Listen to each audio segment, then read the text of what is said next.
Network is here. Oh, no punches! I'm real revolutionary right now. Support this man, Black Media. He makes sure that our stories are told. Thank you for being the voice of Black America, Roland. Stay black. I love y'all. All momentum we have now, we have to keep this going. The video looks phenomenal. See, there's a difference between Black Star Network and Black-owned media and something like CNN. You can't be Black-owned media and be scared. It's time to be smart. Bring your eyeballs home. You dig?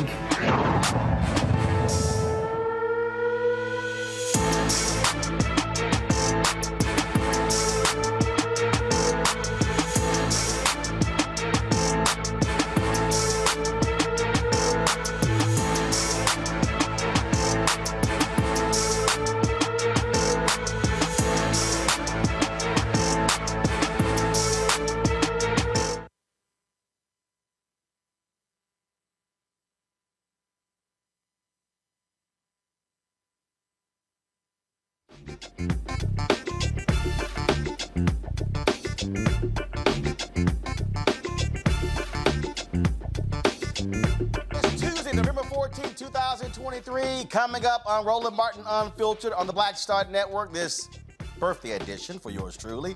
We've got a great show for you. A lot of guests going to be coming through here, so we don't know who's popping through. Y'all know how we do it. This is called the most scripted, unscripted show out here, and so we'll let you know who comes through. But caught on video, a North Carolina police officer is seen punching a black woman as they're trying to arrest her. We'll explain why the police chief is trying to get the body cam footage released. The body of the Mississippi man killed by a Jackson police officer whose family was not identified of his death has been exhumed. You'll hear from his mother on why she believes the system continues to cover up what actually happened to her son. House Minority Leader Hakeem Jefferies will be here to discuss the latest on keeping the government open, with Republicans, being as clueless as usual. And speaking of crazy Republicans, why was an Oklahoma senator trying to fight the leader of the Teamsters Union? Wait till we show you this video from Capitol Hill. They have absolutely lost their minds. We still having a little fun with Senator Tim Scott dropping out of the race. Grand opening, grand closing. So we'll chat about that. Also, in tonight's Marketplace segment, we'll meet the man behind the first ever Black-owned golf equipment company to achieve conformance to the rules of golf established by the U.S. They have some special golf balls, so we'll talk about that. That and lots more. It is time to bring the funk. I'm Roland Martin Unfiltered on the Black Star Network. Let's go. He's got it. Whatever the biz, he's on it. Whatever it is, he's got the scoop, the fact, the find. And when it breaks, he's right on time and it's rolling. Best believe he's knowing. Putting it down from sports to news to politics. With entertainment just for kicks, he's rolling. It's on go, roll, y'all. It's Roland Martin, rolling with Roland now. He's funk, he's fresh, he's real, the best, you know he's Roland Martin now.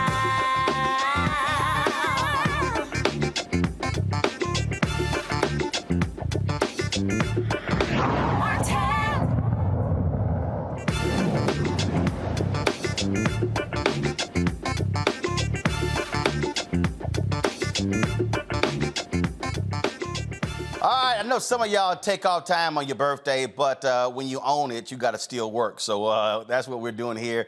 We're looking forward to a great show. Got some breaking news. The House literally just passed a bill to avoid shutting the government down. We'll be joined at the bottom of the hour by Congressman Hakeem Jefferies, the Democratic Minority Leader, talk about what is in it now as it goes on to the United States Senate. So we will get to that a little bit later in the show. But first, a viral video of a black woman being struck and punched by a North Carolina police officer during an arrest has the Charlotte Mecklenburg, North Carolina police chief working to release the officer's body cam footage. Now, folks reached out to me on social media saying this is not getting lots of attention. Apparently, police approached a man and a woman smoking marijuana in public. When the woman reportedly punched an officer in the face, All of a sudden, they begin to take her down, and you begin to see this. This video was shot by bystanders. You see there, and you're going to see them punching her repeatedly as they are trying to handcuff her. Others were screaming, "Why are you doing that to the woman?" Now, the incident report says both refused arrest at the scene, and a struggle with officers began. The man was eventually taken into custody, and a 9mm handgun was found in his possession. The woman was lying on her hands, refusing to cooperate, resisting arrest. After several orders to stop resisting, the officer struck the woman 7 times with knee strikes and 10 punches to the peroneal nerve in the thigh to try and gain compliance. Now, Police Chief Johnny Jennings issued this statement, quote, "I had the opportunity to review this video, and it is not easy to watch. I never want to see an officer, much less one of my own, involved in a situation like this. Our officers are trained to engage and interact with people and manage situations to the best of their abilities based on the training they receive. When individuals physically assault officers and refuse to comply with police, and when they resist arrest, officers must physically engage with them to safely take them into custody. Our officers are often placed in difficult situations that require actions that can be difficult to watch. CMPD works tirelessly to keep this community safe." I watched the body cam footage, folks, and this is what he said. "I watched the body camera footage and believe that it tells more of the story than what is circulating on social media. The public deserves to view this footage as well, but based on North Carolina state law, I am not permitted to release the body-worn camera footage without a court order. I have asked for our police attorney to file a petition with the court so we are able to share this video with the public. This process will take time, but CMPD will update as soon as the court allows." All right, folks, I'm joined in the studio by Mustafa Sadiq Ali, former senior advisor for environmental justice with the EPA, a great alpha man. We do what? What? You already complaining? I'm just making an editorial comment. What? You already complaining? Oh, that's right. You belong to that little youth group. Yeah, you're an Omega. That's right. Michael Brown, former vice chair. DNC Finance Committee, and again, he couldn't get into Alpha, so he's complaining. And of course, Randy Bryant, DEI disruptor. Glad to have all three in studio. Normally they're here via Skype. Michael ain't been able to get his Skype together for about 6 months, so I don't know what. See, you've seen the Alpha to come by the house. See, we fixed that problem a long time ago. All right, let's talk about this here. So here's the deal. Somebody hit me on social media. They said, "Hey, this thing is not getting a lot of attention, and some light needs to be shown upon it." And here you have this police chief, Charlotte has had some issues, Michael, in the past. And this is an example, and I firmly believe this, where if you're police and if you know how social media operates, yeah, it is smart to say, "Hey, get this out as quickly as possible. Otherwise, we know how stories just grow and grow until you get the video out." And I think it was Memphis, if I'm not mistaken, one of those cities that really started to create, I think, the way police departments are supposed to do it, which is, as you just articulated, as quickly as possible, let the public see as much as possible, because the second you hide anything or keep it in the shadows or take too long, it starts to cause a little civic unrest. And so it's better to, and bring the community leaders in, make sure the family is comfortable. So I'm glad that Memphis started that, and hopefully people will continue it. But, you know, the problem is going to continue to exist until some of these laws are changed related to qualified immunity. Randy, I'm thinking back to, there was a case in Columbus, Ohio. This was 2 years ago, Makia Bryant. There was an altercation. She had stabbed someone, and she was about to stab another person when the cop shot her. And I remember when that happened, I mean, people were outraged, and Columbus did not waste any time getting that video out there to quell social media. That was a perfect example where the cop said, "Oh, no, hell no. We are not about to allow this thing to get out of hand. No, y'all need to see the video so you understand what took place." Yeah, it's absolutely the smartest move to do. You know, because we're suspicious. What they need to understand is there's already this distrust between the black community and cops. And so it's better to get ahead of it, show the videos when possible. And also what it does is that when they don't show videos, when it takes a while, then alerts us that, wait, something is wrong. But that should be the precedent, that the video comes out. Well, the difference here, Mustafa, again, Republicans passed this law in the state, and so that's a problem. Can't release it because of the court order. I remember there was another case where we were in Elizabeth City where same thing happened. They had to go through that process. But you're right. Randy's right. We've seen instances where cops, they are not trying to release the video because they know what it is going to show. Clearly, this police chief is like, no, I've seen it. I'm telling you, these people were in the wrong. We need to get this thing out as quickly as possible. Yeah, transparency is always the way to go, making sure that you're putting a spotlight on what actually happened. But we also got to make sure that we're addressing the violence that continues to happen inside of communities and the violence that happens from police officers. So one, make sure that you're getting the information out there. But two, we got to get to the root cause of why we have some of these things happening. Now, I've never been one to believe that there's one thing that is somehow the perfect be-all to end-all. But I think it was Rialto, California that may have been the first city that really went to body cam. There was a group in California, I remember seeing it years ago in 2020, where they were actually following around town, following cops. They were shooting video of different stops. And so they moved to that, and what they showed is that there was about a 70+% drop, not only in excessive force complaints, but also against cops as a result. And they said, hey, body cam footage helped the community and the cops. So if somebody said I got beat, then you're able to see the video. If somebody lied about getting beat, the video will show it. One of the things that President Biden did in the executive order when they couldn't get the George Floyd Justice Act passed, Michael, was make that a requirement for all federal law enforcement officers. And again, it's not perfect. It is not the be-all to end-all, but I absolutely believe anybody, any jurisdiction where folks are walking around with badges and guns should be wearing a body camera. Absolutely. And it all started, it's all been layered. It started with folks with their cell phones. As you used to point out, you wanted people to turn their cell phones the proper way. Yeah, landscape and not vertical, so that way it fills the whole screen up. We got the black bars on the side, absolutely. Correct. And then it went to the body cam. But still, even with body cams, even with cell phones all over the place, we still see violence related to police officers and people of color.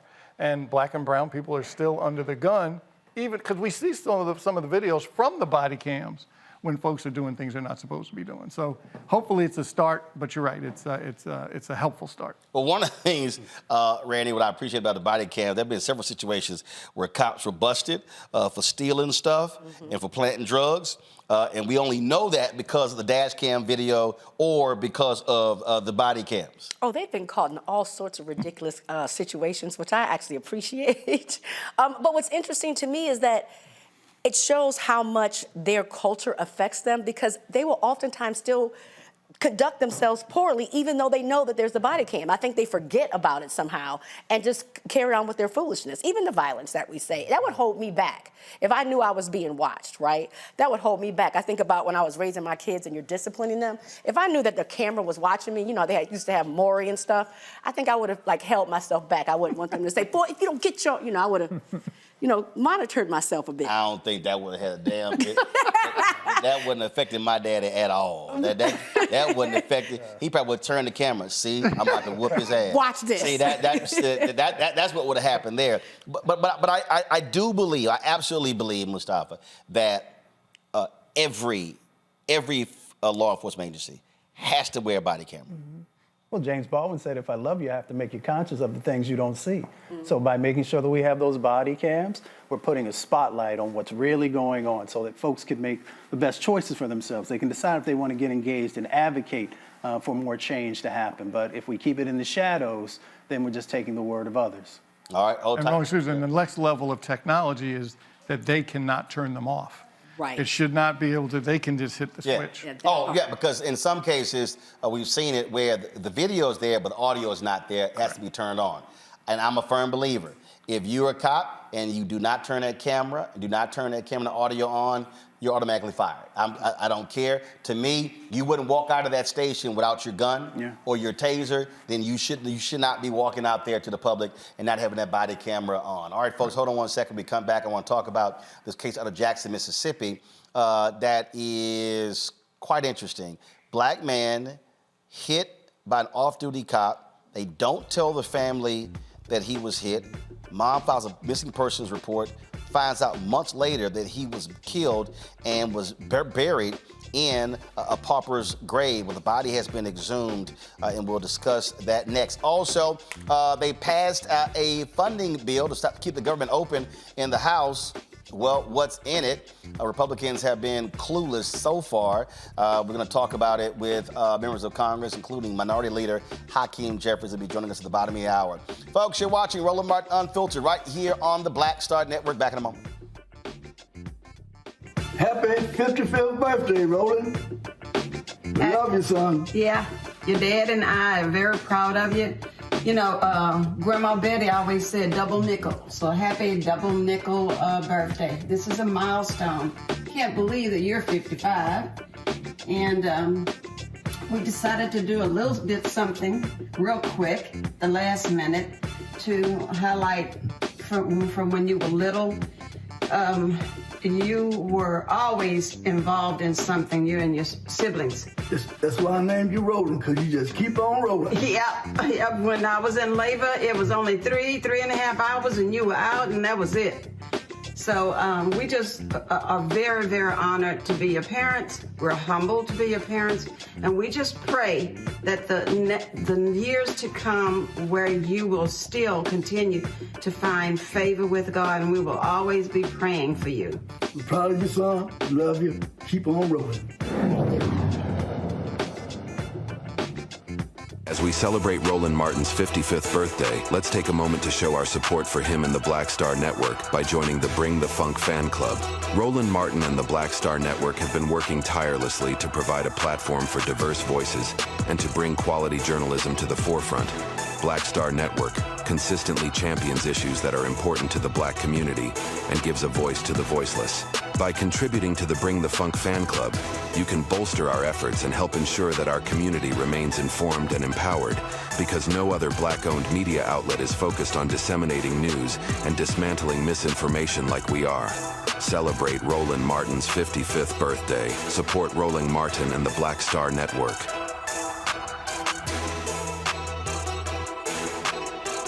Happy birthday, Uncle Roro. Happy birthday. Happy birthday, big head man. Out of all my brother-in-laws named Roland, you're by far my favorite one.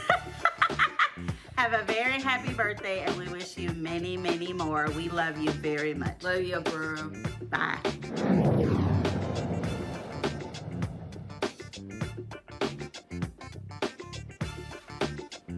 Body of a Mississippi man who was hit by an off-duty cop. Family never notified. The body has been exhumed by the family. Dexter's Wade family hired an independent medical examiner to perform the autopsy. They will also give him a proper funeral. Dexter Wade's remains were released on Monday, but his family said officials failed to honor the agreed upon time approved by a county attorney for exhuming the body. His mother, Betterstein Wade Robinson, was emotional when she wasn't allowed to see her son's body being lifted from his pauper's grave. I'm so disappointed. I was disappointed from the day this started. I came to y'all for help. I came to y'all for that help that I needed. Y'all cover it up. Y'all did that. Kept telling me no, no, no. We don't know where he is. Then come to find out, in y'all department, somebody did this. Now I ask, can I exhume my child and try to get some peace and try to get a state of mind? Now y'all take that from me. I couldn't even see him come out the ground. Y'all didn't give me the time to see him before he took his last breath. I didn't get to see him come from the ground. Okay, cover up. I mean, y'all keep telling me y'all didn't do it unintentionally. This is not intentional to me. But how? If this is y'all child, what would y'all think? Yeah. I mean, how would y'all feel? Everybody have children. So now if I come bury one of your children, and I come to you all, oh, y'all give me a slap on the wrist. Oh, it's just a misunderstanding. It's just bad communication. Is that fine with the system? Is this how the system works? Is this what I'm living in? And I'm living in Mississippi. And this is what I got to deal with? That I don't even matter. I pay taxes. Yes, ma'am. Yes, ma'am. I should matter somewhere. Yeah. I mean, where the cover up gonna stop? Where is it gonna stop? Ray Robertson last saw her son when he left home on March 5th. She filed a missing persons report a few days later, and it was in late August when she learned her son had been killed by a Jackson Police Department vehicle as he crossed I-55 the day she last saw him in March. I can only, first of all, I can't imagine, Randy. And here's the crazy part. They try to suggest that, well, we try to reach out to her. How? She filed a missing persons report. Right. It's not like you to have her information.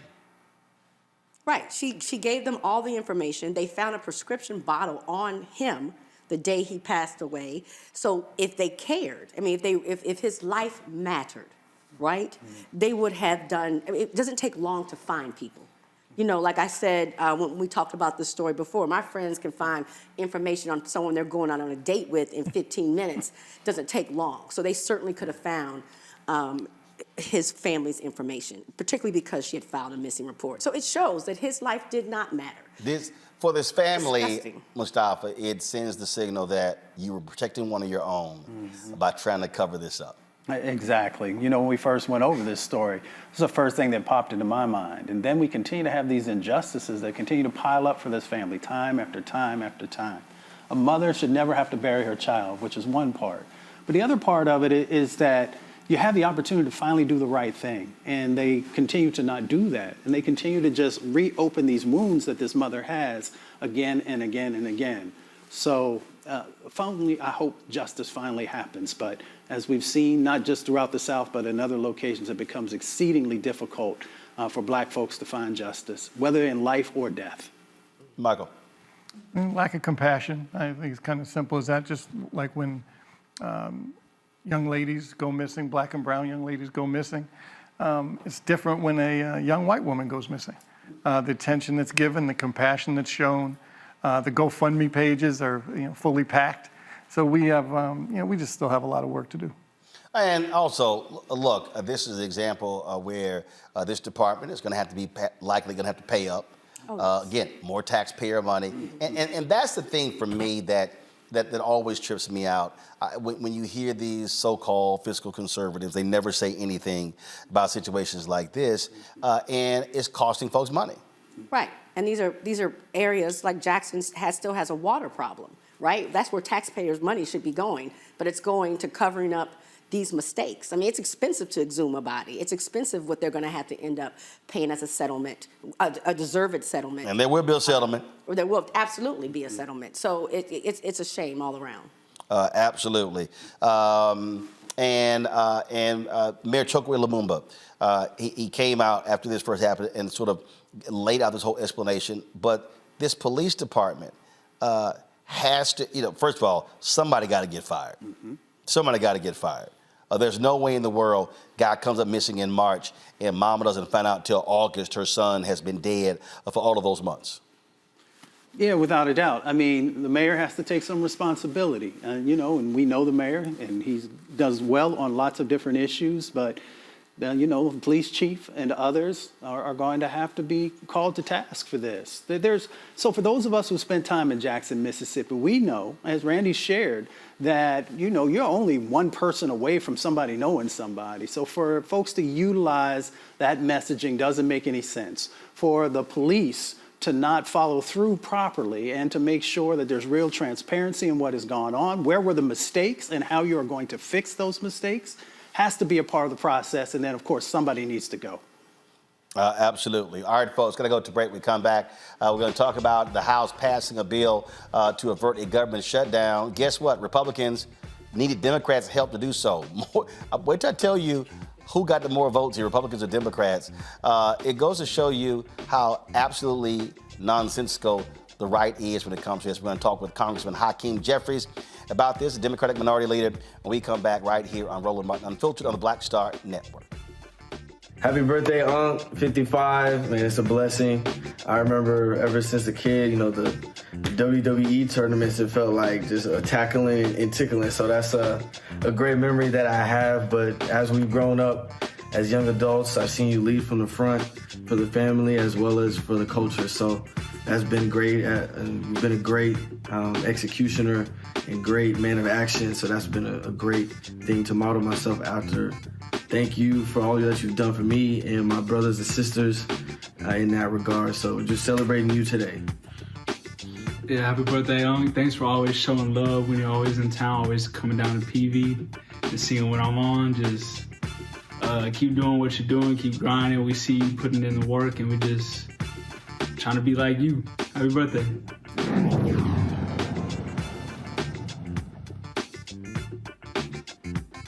On the next Get Wealthy with me, Deborah Owens, America's Wealth Coach, inflation is on the rise. Interest rates are high. Can you still thrive during these uncertain times? On the next Get Wealthy, you're gonna meet a woman who's done just that, living proof of what you need to do to flourish during these uncertain times. These are times where you take advantage of what's going on. This is how people get rich or richer. That's right here on Get Wealthy, only on Black Star Network. Hi, I'm Dr. Jackie Hood Martin, and I have a question for you. Ever feel as if your life is teetering and the weight and pressure of the world is consistently on your shoulders? Well, let me tell you, living a balanced life isn't easy. Join me each Tuesday on Black Star Network for A Balanced Life with Dr. Jackie. We'll laugh together, cry together, pull ourselves together, and cheer each other on. So join me for new shows each Tuesday on Black Star Network, A Balanced Life with Dr. Jackie.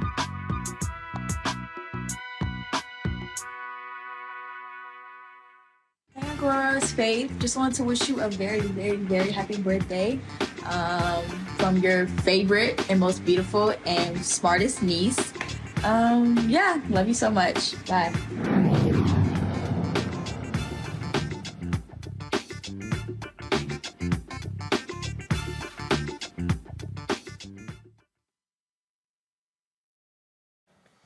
All right, folks, the House has done their part when it comes to averting a government shutdown. Basically, all the Democrats and Republicans did was say, Democrats, please save our ass. And so more Democrats voted for this bill than Republicans. And so joining us right now is a Democratic leader, a House Minority Leader, Congressman Hakeem Jefferies. So I got my alpha brother over here, Mustafa. We got Omega in the House, Michael Brown, Congresswoman Jasmine Crockett. I'm one of her constituents, Congressman Jefferies. She's a what you a Delta? I'm gonna say don't do it. Okay, you're a Delta. And what you ran to? You AK? AK. All right, so we almost got the Divine Nine up in here, Congressman Jeffries. Leave the leader out though. I know that. I said here, Captain. Yeah, Roland knows I'm bringing the crimson and cream to the scene. Yeah. We know about crimson and cream. I keep getting y'all dressed like Deltas. I keep getting y'all confused. All right, let's get right to it. First of all, Speaker Mike Johnson, he needed your help for this bill. Yeah, well, first of all, happy birthday, my brother. You are so appreciated. Your advocacy, your brilliance, your articulation of the issues, it's all incredible. And one, I wanted to make sure that this moment didn't pass without being able to let you know how much we all appreciate you and wish you a happy double nickel birthday. Appreciate it. You're absolutely right, Roland. From the beginning of this Congress, we've said, look, House Republicans aren't going to be able to govern on their own. It's a chaotic, dysfunctional, extreme situation going on the other side of the aisle. And we've made clear from the start of the Congress that we're willing to find common ground with our Republican colleagues whenever and wherever possible, arrive at bipartisan agreements in order to meet the needs of the American people, but at the same time, push back against their extremism whenever necessary. We were able to find common ground today to avoid a government shutdown and make sure we can be there for the American people. It's a stopgap. How long is it going to last? So it's going to go to January 19th. There are two bifurcated dates. So there's one date in January 19th, and then the second date in February 2nd.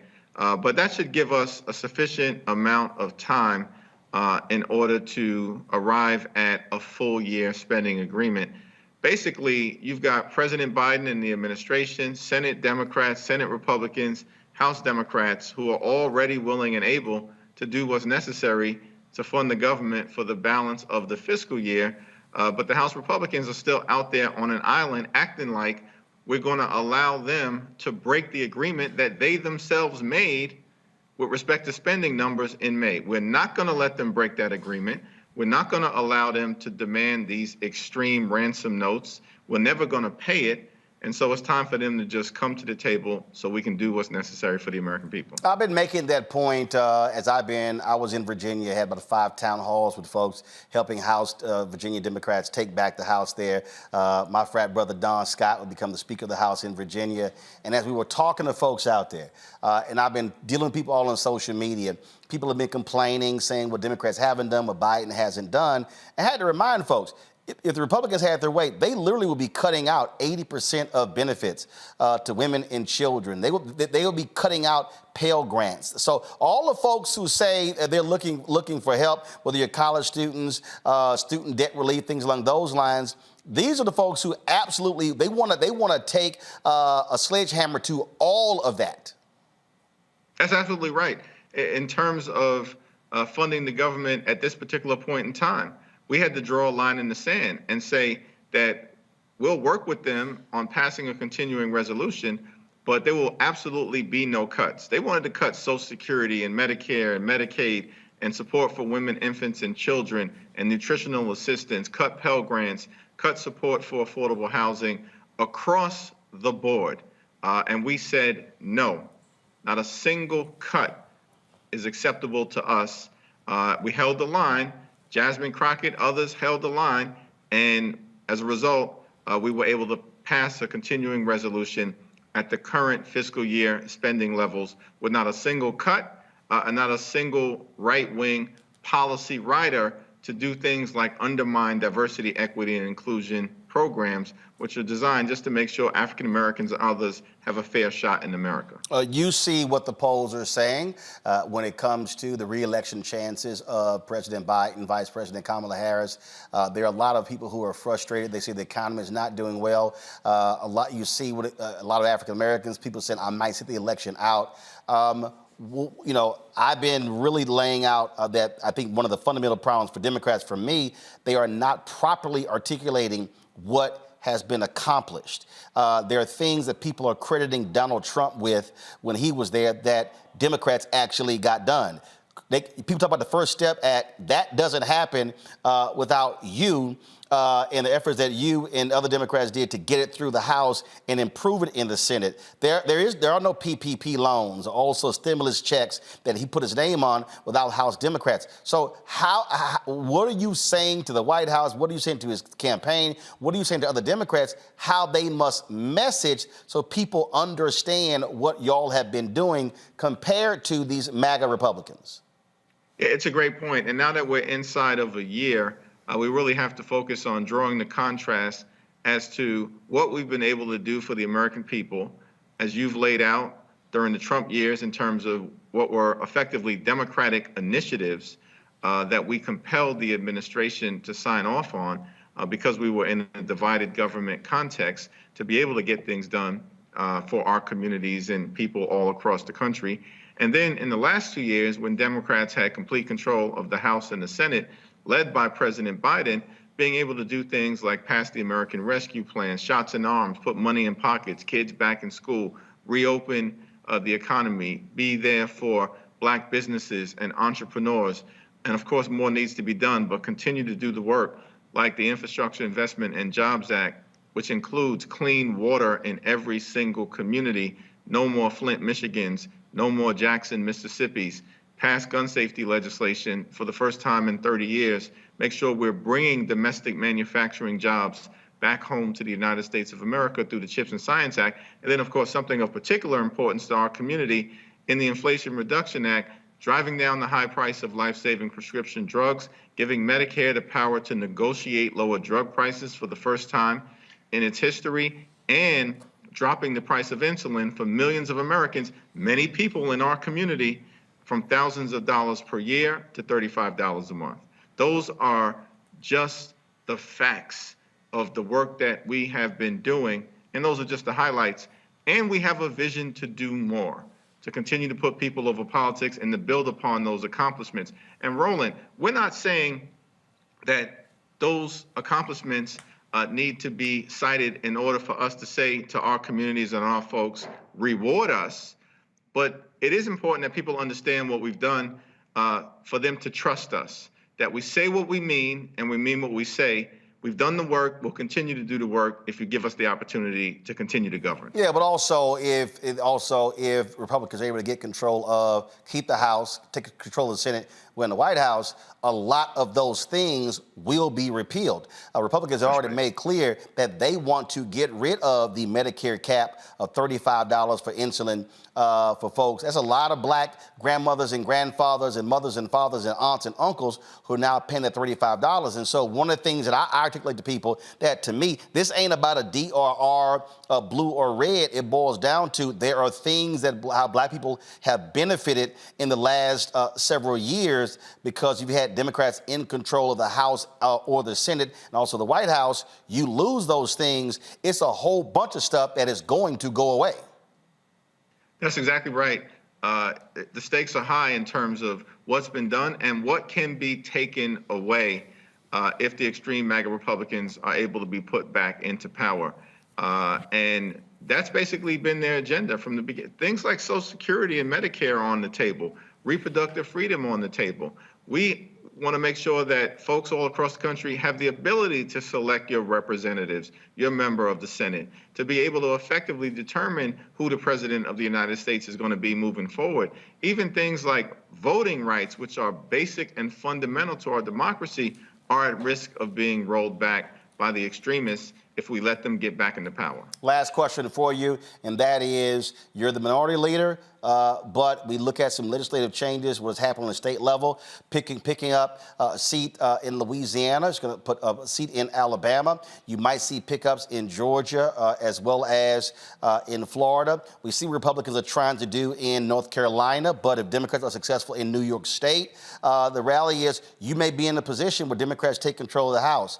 Like I said, I spent time in Virginia, and one of the things that Democratic Minority Leader Don Scott said, he said, we needed to go to places, go into communities, not just rely on strategists, and rely on television, and really be seating the ground talking to people. I've said consistently that if Democrats have any shot next year, they got to spend the first 6 months on what I call an education and enlightenment tour, as opposed to saying, hey, vote, vote, vote. It has to be an education piece to really get people to understand why they must turn out in order for you to become Speaker of the House.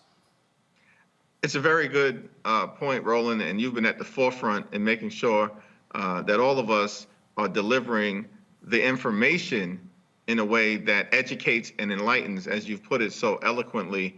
And I think that that's a model for us to adopt. I had the opportunity to congratulate Don Scott a few days ago, and it certainly was a big part of the historic effort that took place in the Commonwealth of Virginia last week, something for us to be able to build upon. And there are real opportunities. You mentioned Alabama and Louisiana and Georgia and Florida as possibilities. Some of the districts in New York, including in Long Island, which has a substantial population of color, New York 40% of color, 20% African American. The fate of the House of Representatives in many ways will turn on whether communities of color are invested in this election. And that's just not showing up in church the Sunday before the election, asking people to vote, but really laying the groundwork and developing an authentic relationship. I look forward to continuing to talk to you about how to best do that as we move forward. Congressman Jeffries, always good to see you, my brother. Thank you so very much. Happy birthday, my brother. Yes, sir. Thanks a bunch. All right. Folks, in-house, Congresswoman Jasmine Crockett, she was going to tiptoe out of here. She came by. She said she had some other stuff. Then she remembered. She said, dadgummit, wait a minute. She said, he's a constituent of mine. I'm still registered in Texas. And so yeah, I'm a voter. Oh, that's right. And my mama and daddy are voters. They are. And my sister and election workers. Election Well, they workers. retired. They put in their retirement. And so when I went to vote, they were big. The woman said, everybody coming here saying, she said, I tried everything. Yes. But no, mom and daddy said, listen, we done put our time in. And they were begging them to come back. We're like, nah, we good. But here's the deal, though. What Republicans did in Texas drove a lot of people out with the crazy laws they passed, allowing for these MAGA people to be able to look over your shoulder and stuff like that. That's why I wanted to highlight their service, because we know that there's been a push not only in Texas, but throughout the country.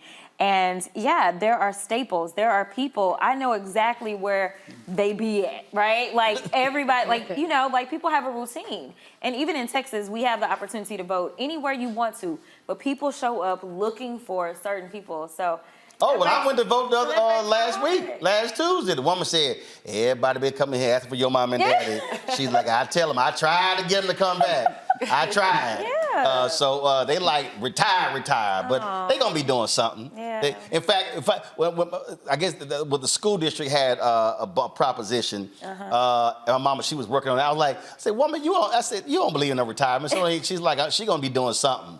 Went there, had the proposition ballot all fill out and everything. Everything was circled. I was like, okay, all right. I see you put in the homework. Yeah. But let's talk about this drama in Congress. Y'all got that Michael Singleton. And so I've been cracking up at your tweets because all throughout the nonsense with Kevin McCarthy, you were like, all right, y'all, here's another day of nonsense going on. Here's another, and it was always another thing explaining the craziness that was happening. Yeah.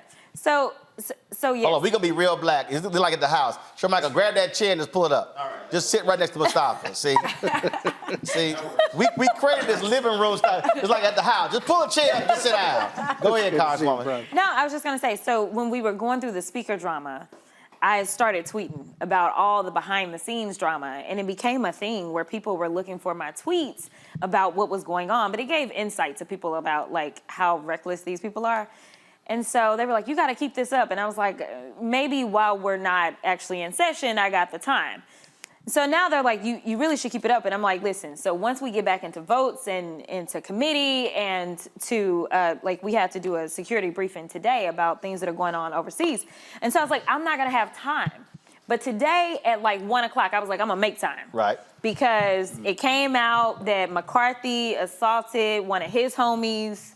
And then it came out, you missed the McCarthy one? Well, I've been a little busy today. Oh, listen. We've been cleaning the studio up. We're getting a little busy today. No. So McCarthy supposedly elbowed Burchett, he said in his kidney. He couldn't just say in his back, in his kidney. And so then, and Burchett was doing an interview at the time. And so then he turns around and is like, hey, what's going on? And then McCarthy walks off. So Burchett chases him. And then the interviewer chases with him. So there's the audio of the whole thing. And then he confronts him. And then Kevin McCarthy hides behind his security. So, I was like, you got white-on-white crime in the camera. Listen, it's all the time. And so basically I was like, can we stop with the stereotypes and all the things that we say about, people of color and how women are so emotional, because all the emotions that were flying around today, definitely it was not coming from the women. It was coming from the men. So then on the Senate side, you had Bernie, you know what I'm saying, using the power of his finger. Oh, no, I'm gonna play that. I'm gonna play that a little bit later. Shamichael, 95 Republicans voted against this. More Democrats voted for this bill than Republicans. But conservatives, they real pissed off. They're like, all right, we're gonna hold off because they're literally talking about taking out Mike Johnson. But here's the whole deal. This small little group of people, they can't run the joint. They can't. Now, they can stop stuff from happening, but if they want to make themselves look like buffoons a little bit longer, go right ahead. Yeah. I mean, look, remember the new speaker, and I know Congressman Johnson very well, he didn't require a change in rules in terms of the motion to vacate. And so from my understanding, I've been talking with a bunch of friends on the Republican side, staffers, they're going to give him a shot for the two stopgaps, so January 19th and I believe the second week of February, to see if they can, to see if they can figure out a deal between now and then. But you have about a third of the caucus, the conference, that's not very happy at all. They did want cuts. Their constituents wanted cuts. And if you recall, back in September, this was the same thing that McCarthy did that required Democrats to help him pass a CR. Johnson is doing the same thing. And so I think he's safe for now, but I think next year is going to be different. A third can want cuts, okay? I was not, I hated math. I didn't care about geometry, algebra. I get it. But last I checked, you need 218. I get that. 217, 218. But remember, so a third ain't a majority. It's not. But Roland, remember this: it only takes one Republican to file a motion to vacate. Just one. No. I understand. And so we're back in the same debacle we were. I understand. And here's the deal. And again, Congresswoman, and while they looking foolish, y'all over here going, see. No, I mean, I wanted to make sure that the people knew that the Democrats, if the government was going to stay open, it was the Democrats. And I mean that not just because we supplied basically 100% of our caucus. I didn't look at our votes. But people don't understand that this speaker could not get a rule passed because he couldn't get the rule passed, which meant that it couldn't pass with a simple majority. So you talking about like 218. He couldn't even get it passed with a simple majority. The only way that he could do this was on suspension. So it took 2/3 of the members to get it passed. So it was going to have Democrats on it. And the only way you were going to get Democrats on it was if it was clean. We not playing this nonsense about DEI, abortions, LGBTQ. We're not playing with y'all on this. So you can either shut it down, which y'all have historically done, and if you care about fiscal responsibility, we know the last time it cost $14 billion when they shut us down. We also know that people have been traveling, regardless of how people are saying the economy is. We know that we had a historic and record travel day 4th of July. So what y'all think gonna happen Thanksgiving? And I know everybody remembers Christmas, right? Yeah. So you shut it down. The reason that the last shutdown dissipated was because of air traffic controllers. They said we not going to work. I got news for y'all. We're already down 30% on our air traffic controllers as it is.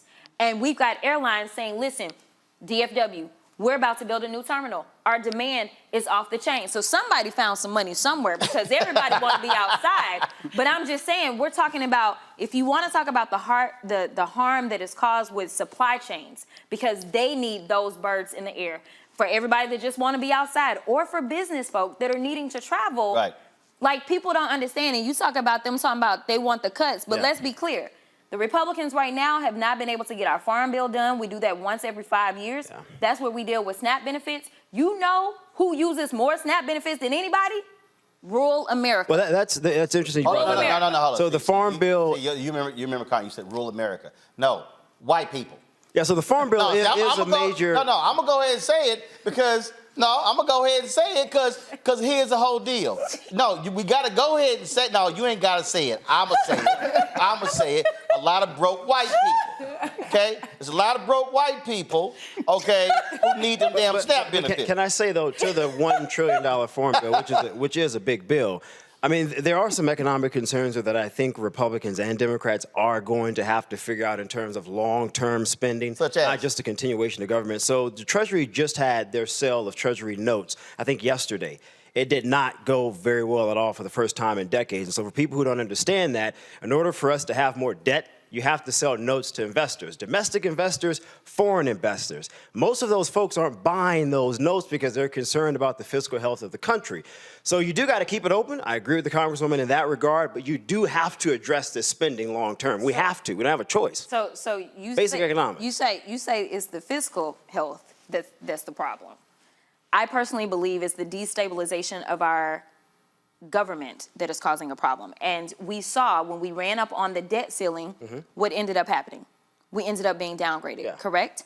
And we actually just had a warning flash at us again that we were looking to be downgraded again as we ran up on the shutdown again. It is not so much, because the deal is we'll raise the debt ceiling, we'll pay our bills, and honestly, as we look at the destabilization of the world economy, this is still one of the best places to put your money. It is. But the problem is that people are looking at a lack of stability in this country, and it is not on my side of the aisle. I'm gonna just be clear.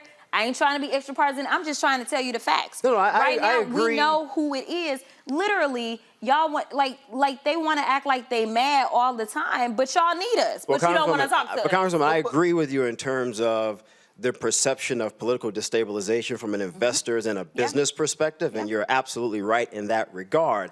However, you do have to manage spending. That anybody in business understands that.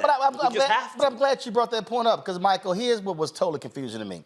I sat there and watched all these Republicans say, all right, in order for us to cut a deal, when it came to sending the $14 billion to Israel, we're going to need y'all to cut the money that we allocated for IRS. And the money for the IRS was to actually go after all these rich folks who've been cheating on their taxes. So I'm trying to figure out how you going to cut. That's like me having a media company and say, okay, I'm going to cut all my salespeople.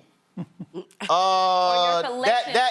the folk I need to go out to go get ads. And so, because Republicans have this disdain for the IRS, but we know for a fact, the reality is the people who are cheating on taxes are not even the top 1%, the top 0.3% of the country. And so I'm like, you trying to protect them? Oh, tell me how that was going to say. I'm trying to figure out why some broke-ass white person in West Virginia, Georgia, Tennessee, Alabama give a damn about protecting the IRS. Yeah, well, you know. What? The show called Unfiltered. And I own it, so I ain't got no. The only boss I got is God, so I'm good. Michael, go ahead. You know, it's interesting when they talk about the debt or how much they care about it. So just retract the old tax cut for the rich and powerful of the country. Do that. They talk about they never talk about the $8 trillion they let go by during the previous administration under 45.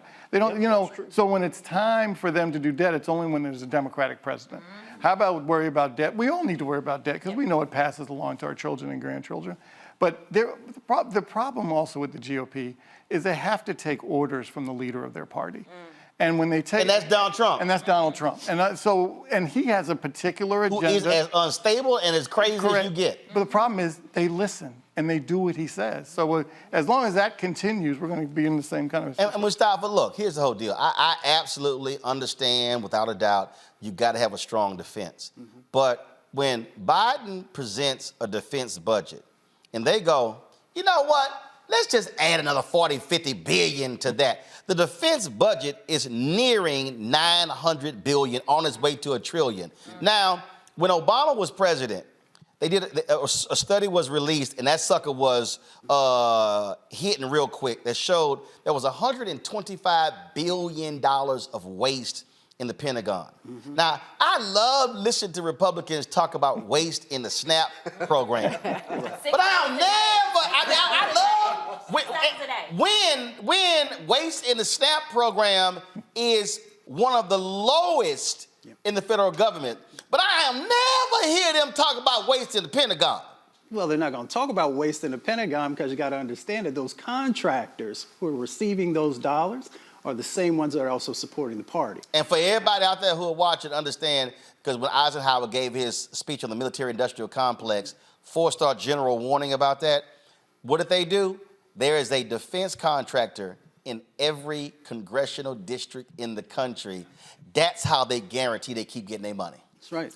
I'm going to tell you, we actually did have a hearing in oversight specifically on this. And I brought out the fact that defense has failed their audits.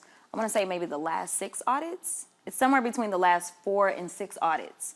But they are the only space where the money continually goes up. And even in the debt ceiling deal that was made, we had a hearing about it. They keep failing the audit? They keep failing the audits. Yeah, they can't account for the money. She's right. They can't account for the money. No, how the hell you can't account for money? They can't. Seriously, they really can't. No, literally. So. Congresswoman is there. That's like my daddy. I'm making it up. That's like my daddy giving me $100 and he goes, you back for more money? What happened to the 100 I gave you? Am I wrong? I spent 20 of it, but I can't find the 80, but give me another couple of hundred. So my dad be like, they go sit your ass down. You're correct. And that was my attitude, because I was like, since we want to do cutting, so here we go. We got a good space to cut. But most people don't realize, and the way that I describe it, in the debt ceiling deal, The agreement that was made that they're trying to renege on was that we would keep spending levels at 23 spending levels, FY23, right? For FY24, okay? The difference is, let's say we had $10 total that we spent in 23. Let's say $6 went to defense and $4 went to non-defense, all right? We kept the top number of $10 at the same, but then they were like, well, we're gonna take defense up to 7, non-defense going down to 3, so that means non-defense is still going to suffer cuts. So actually, the great part about the fact that we passed this and we keep doing the CRs, everything's kept at the 23 levels.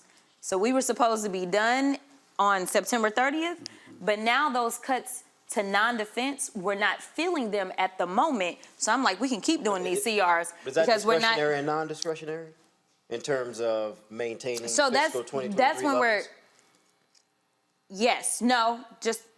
I'm just curious. I'm not sure. Okay, fair enough. Fair enough. But I will tell you that we're technically higher on the things that people care about right now, because everything is supposed to shift. So even if they follow the agreement, it's going to mean more cuts to the things that we care about versus cutting defense. And I'm just like, you're right. Do not try to balance the budget on the backs of people that are getting $6 a day when we know that inflation has made. And let's be real clear. Can't nobody eat on that. And let's be real clear. If you freeze defense, they still getting $840 billion. They are. And let's just, I love it. We running out of bullets and all this sort of stuff. I ain't trying to hear all that bullshit. I mean, bottom line is we know the game that's been played here. And I'm sorry, it should not be like you dogging Jesus and MLK if you say, no, let's stop spending more money on defense. But when we spend more money than the next 10, 12 countries combined, that is absolutely insane. And ain't nobody in the Pentagon going broke. Okay? You know what, Roland, it's really politically, I mean, even the president has talked about this a little bit in the past. It's kind of hard to make that argument considering the international conflicts. You look at China. It ain't hard. Wait, hear me out first. But Roland, hear me out first, though. But hear me out first. I understand, but I'm saying in terms of the articulation from the White House. I'll give you a home example. Go ahead. Daddy gave me 100. I get the example, Roland. I spent 20. I lost or I can't find the 80. Right. I say, Daddy, I need another 100. He's like, what happened to the 100 I gave you? I spent 20, can't find 80. You know what he gonna say?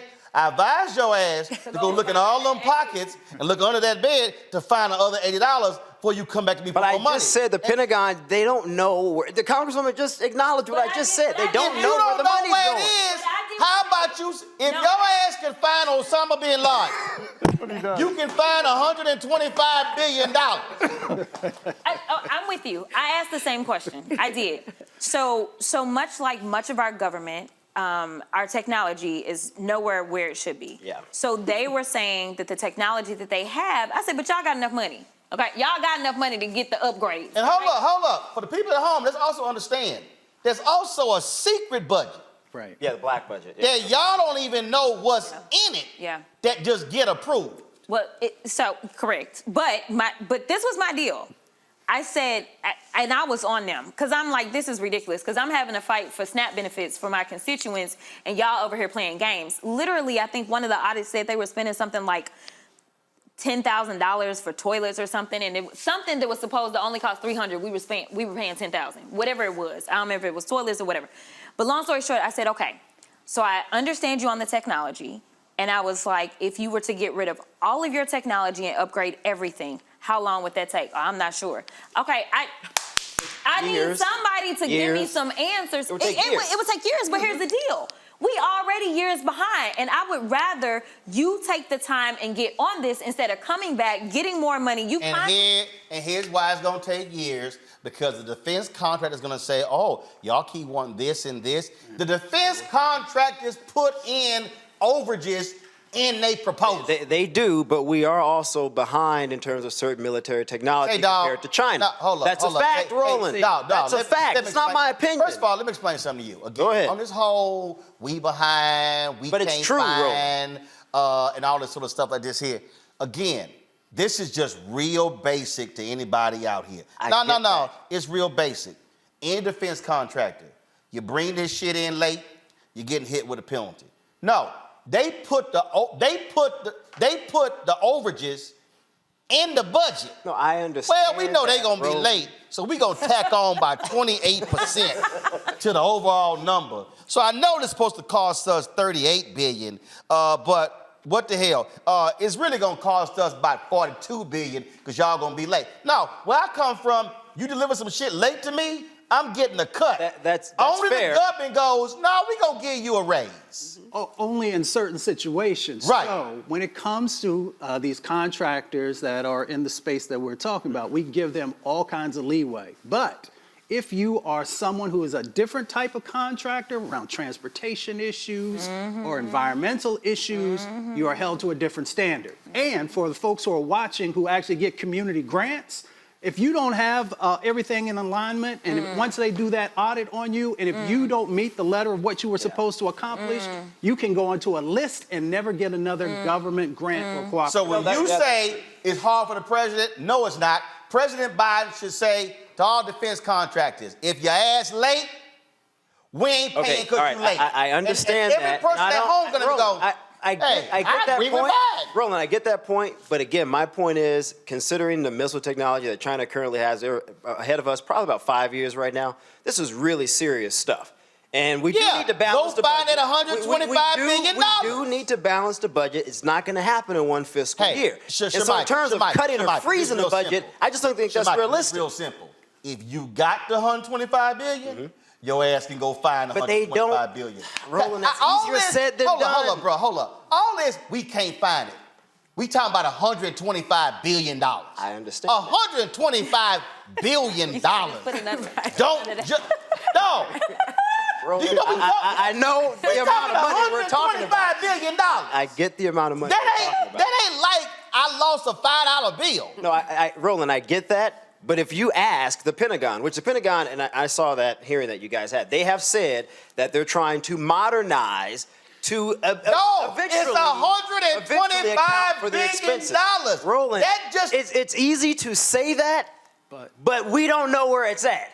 So we can keep saying that, but we don't know where it's at. So, Here's the problem. I worked on Capitol Hill in 2007 and 2008, and these are the exact same things that folks were sharing at that time. Yes. That's my point. So Randy, we just got. Can you name me a CEO in America if he went to the board of directors and said, "Say y'all, we can't find $3 billion. We don't know where it went." Michael, can you name me a campaign in America if they said, "Hey, Michael, I know you raised $50 million for the campaign. Bro, we can't find 7 of it. We don't even know where it went." What's going to happen? Going on vacation for a little bit. That's all I'm saying. That CEO is gone. But again, I think the Congresswoman's ultimate point $125 billion. Let me speak. I think the Congresswoman's point was clear in terms of trying to get the Pentagon to eventually balance its budget. But that's not going to happen overnight.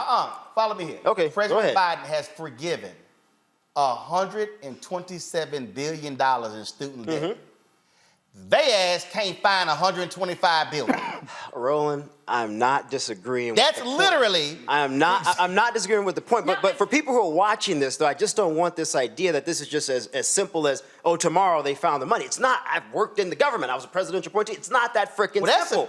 Which is why, to the Congresswoman's point, the demand should be that when they have to modernize, Correct. Roland, the technology is behind, man. I'm not making this up. I'm telling you right now, behind. I'm going to a break, but I can guarantee you, it's some black mamas and some black daddies who have balanced the hell out of a checkbook. Send them to the Pentagon. See, I'm telling you right now, I guarantee you, I can march 100 black mamas and daddies into the Pentagon. We'll find the money. And the opening meeting is going to be like, everybody getting their ass whooped if we don't find it $125 billion. I'm telling you, hold on, you talking about, like, damn your modernization. I'm going to go all the way old school. It's a bunch, somebody getting their ass whooped until we find $125 billion. In a week, I'm in support of that. 50 billion gonna show I up. am in support of that. In a week. I'm just letting you know. Get them there, Roland. I'm just letting you know. Secretary Lloyd Austin, Michael, your frat brother, my Boulay brother, hey, I will go find 100 black moms. They can balance a checkbook like you ain't seen nothing. We can go find $125 billion. I'm just saying. All right, y'all, I gotta go to a break. We'll be right back. Congressman Jackson Crockett, we appreciate you joining us on the show, breaking down what's happening with the crazies in there. Michael, thanks so much as well. You're watching Roland Martin Unfiltered on the Black Star Network. Don't forget to support us in what we do. Join our Bring the Funk fan club. Y'all, ain't no other show like this. It ain't on CNN, Fox, ABC, NBC, CBS. It ain't on MSNBC. You know, Sir Michael know damn well that ain't none of these other shows. He be on all these networks, and they boring as hell, ain't no color, and ain't none of them got black art.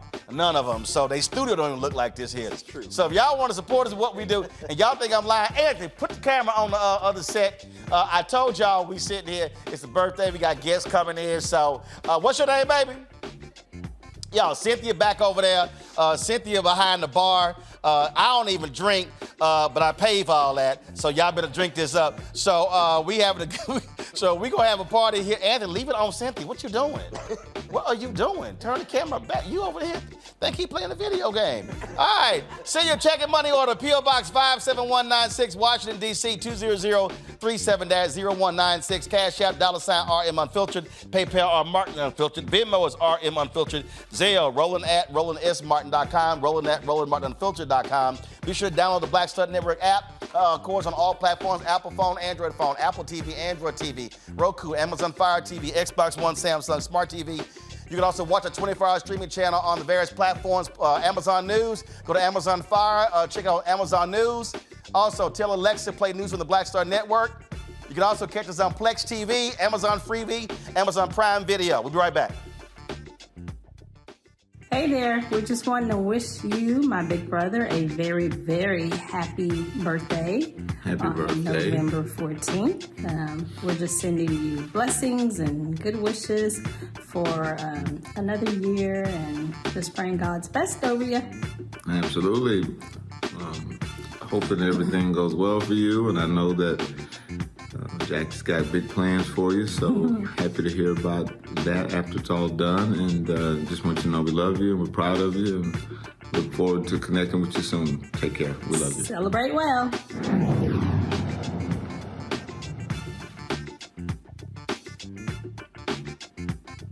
Next on the Black Table with me, Greg Carr, we welcome the Black Star Network's very own Roland Martin, who joins us to talk about his new book, White Fear, how the browning of America is making white folks lose their minds. The book explains so much about what we're going through in this country right now, and how, as white people head toward becoming a racial minority, it's going to get, well, let's just say, even more interesting. We are going to see more violence. We're going to see more vitriol, because as each day passes, it is a nail in that coffin. The one and only Roland Martin on the next Black Table, right here on the Black Star Network. I'm Dee Barnes, and next on The Frequency, we have griot, performance artist and author, writer, singer, and composer, Queen Mother Nana Camille Yarborough. Please join us for an incredible conversation with knowledge, wisdom, and power of the elders. I'm a perception changer. You're a rearranger. You're a mind evolver and a problem solver. You're a beast eater, a soul excreter, a void filler, and a file spiller. You are a thought former, a plan former, a power orchestrator, and a tongue translator. Right here on The Frequency on the Black Star Network.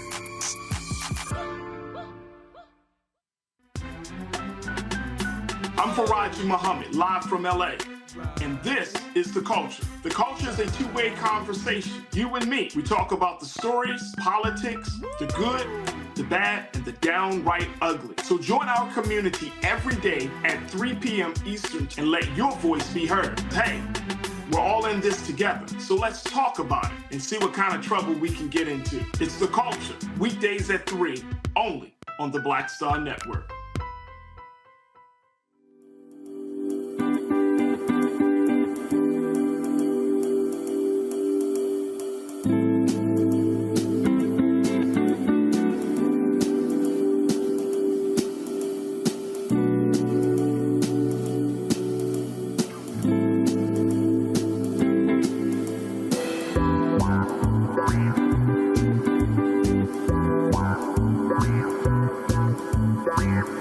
Hatred on the streets, a horrific scene, a white nationalist rally that descended into deadly violence.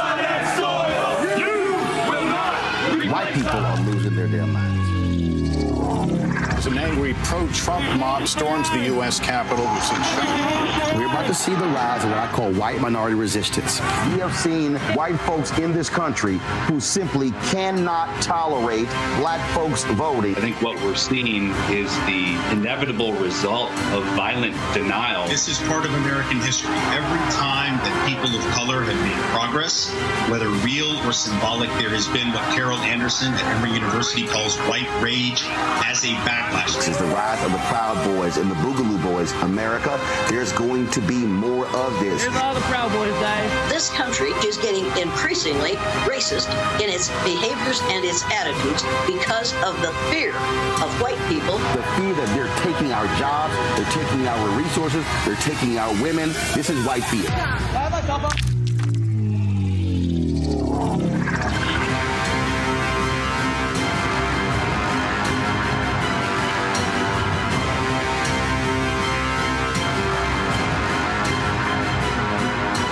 As we celebrate Roland Martin's 55th birthday, let's take a moment to show our support for him and the Black Star Network by joining the Bring the Funk fan club.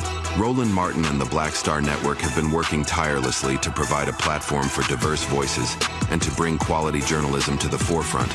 Black Star Network consistently champions issues that are important to the black community and gives a voice to the voiceless.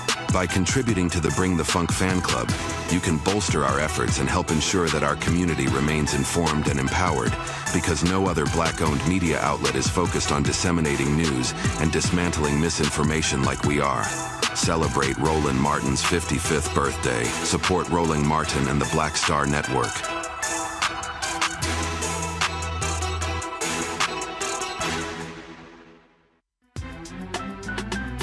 I'm Faraji Muhammad, live from LA. And this is The Culture. The Culture is a two-way conversation. You and me. We talk about the stories, politics, the good, the bad, and the downright ugly. So join our community every day at 3 p.m. Eastern and let your voice be heard. Hey, we're all in this together. So let's talk about it and see what kind of trouble we can get into. It's The Culture.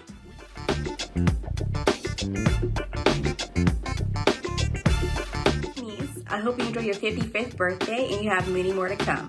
Thanks for all that you do.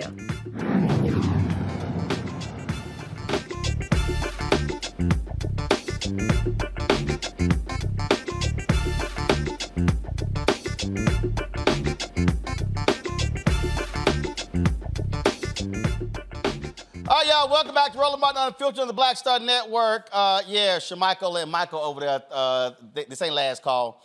So they over there getting them a drink.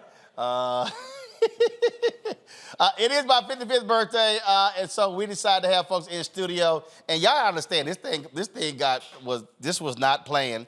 I told Carol on Thursday, I was like, oh, you know what? I said, let's have some panelists in the studio. Then I went, oh, hey, why don't you invite some other contributors by? Then I was like, oh, you know what the hell? Just sit them down over there. I said, call the caterer. Then I was like, I hit Lindsay. I was like, you know what, I need a bartender. And so we got all that together, and then sent people graphics. They were like, well, I needed more advance. I was like, listen, we don't give you more advance, okay? Just damn it, bring your ass up. Like, I grew up, we had get-togethers all the time. So I don't know what's up to people in D.C. They got to have like a week and 2 weeks and, you know, all that official bullshit. But anyway, come on, Michael. Come on, sit down with your drink. You come on, because ain't no damn Sprite. Y'all know damn well. I know ain't no Sprite Michael's deal. The damn well. Watches your show. This about to be hashtag Club Brown Liquor. All right, y'all. So y'all heard about the little fight between McCarthy and the other dude, but I gotta play this one first, y'all.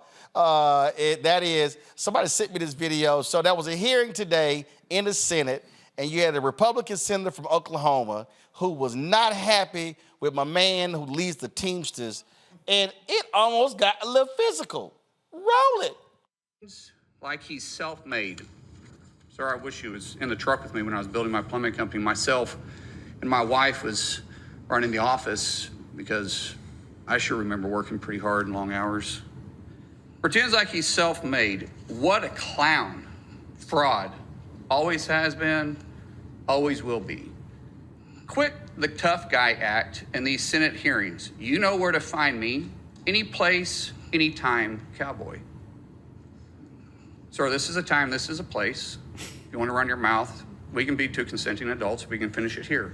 Okay, that's fine. Perfect. You want to do it now? I'd love to do it right now. Well, stand your butt up then. You stand your butt up. Oh, hold on. Big guy. Oh, stop it. Is that your solution? Hold it. No, sit down. Sit down. Okay. You know, you're a United States Senator. Sit down. Active. Oh, okay. Sit down, please. All right. Can I respond? Mr. Hold it. If Hold we on. can't, no, This is I have what the he mic. said. I'm sorry. This is hold what it. he said. You'll have your time. Okay. Can I respond? Oh, no, you can't. This is a hearing. Oh, hell yeah. I don't know about y'all, but I got my money on the Teamsters, homeboy. I mean, he was like, yeah, stand your ass up. Look, I loved it. Avis DeWeaver joins us. I'm like, shit, Bernie should have said, well, go ahead, y'all go ahead and make it do what it do. White on white violence. I just can't, you know, what in the world is going on these days? The thuggery. I mean, it's just the ghetto. I mean, the ghetto. No, I want to know where they daddy's at. Yeah, that's what I want. Yo, you know, every time some black people do something, where they daddy's at? Where they daddy's at, Michael? Well, supposedly the senator's a former MMA fighter. He is. He's actually really good, too. He's good. Yeah, so he might be that would have been interesting. Not against the Teamsters. That other dude, president of the Teamsters. He would have pulled They out don't give a lead damn pipe. about no MMA rules. I just want to let you know. Hey, I got my money. Who you got your money on, Mustafa? The Republican Senate or the Teamsters? The Teamsters. Randy? I don't know, but I would pay to see it. That's what I will say. It would be good. Cop out. It would be good. It would be Michael, what you good. got? I'm going Teamsters. Yeah, I'm definitely going to keep Teamsters, and they will never find the Republican ever again. You know what? When you put it that way, I might want to change my vote. That is true.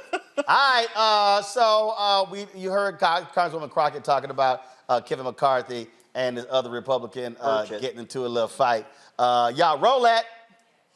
Sorry, Kevin, didn't mean to elbow. Why'd you elbow me in the back, Kevin? Oh, no, I felt so bad. Hey, Kevin, you got any guts?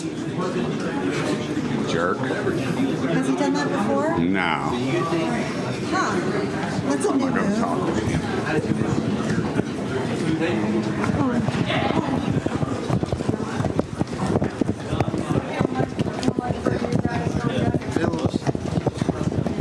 Hey, Kevin, why'd you walk by me and elbow me in the back? You got no guts. You did so. They sat there and the reporter said it right there. What kind of chicken move is that? You're pathetic, man. You are so pathetic.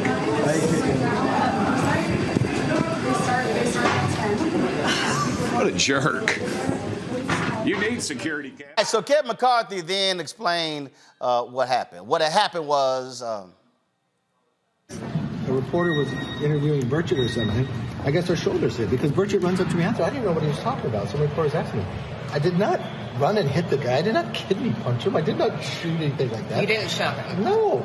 We were walking through. You were at HC5, right? You guys line up along the way there. It was Bruce Wester and I walking out. He must have been interviewing someone. I didn't know it was him or something. I guess our elbows hit as I walked by. I didn't punch anybody. Did he run after you? No. Yeah, well, I guess it happened because when I was walking back further, I don't say somebody was interviewing me or talking to me, and he comes running up like, why did you hit me or something like that? I said, I don't know what you're talking about. I didn't even know something transpired. But reporters and witnesses said it looked like there was plenty of room for you to walk and that you intentionally hit him. There is, okay, not a place. Show me a reporter who saw that. Call Bruce Westerman. Okay, well, ask Bruce Westerman. No, I did not go up. If I would hit somebody, they would know I hit him. He said he knew him. He said he was in pain that you hit him so hard in the kidneys. Come on now. That's what he said. Okay, that's far from Congressman Kinzinger wrote that you pushed him twice while he was in Congress in the chamber. When have I pushed him? Kinzinger said he was in the back railing once and you elbowed him and pushed him. You said and then Gates. Kinzinger. Oh, no, I don't know about Kinzinger. Congressman Gates, though, is filing or submitting a complaint to the Ethics Committee over this issue. Do you have any response to Congressman Gates? No, I think ethics is a good place for Gates to be. Can I ask So, you about? Burchett said that you're the kind of guy, this is his words, as a kid, would throw a rock and then go hide under his mom's skirt. That was his exact words. What's your response to that? That's not who I am. Is there bad blood between you and Burchett? None at all after he voted to oust you? What would you just say about the issue of decorum in Congress? I mean, there was a House Oversight hearing where a member was called a Smurf.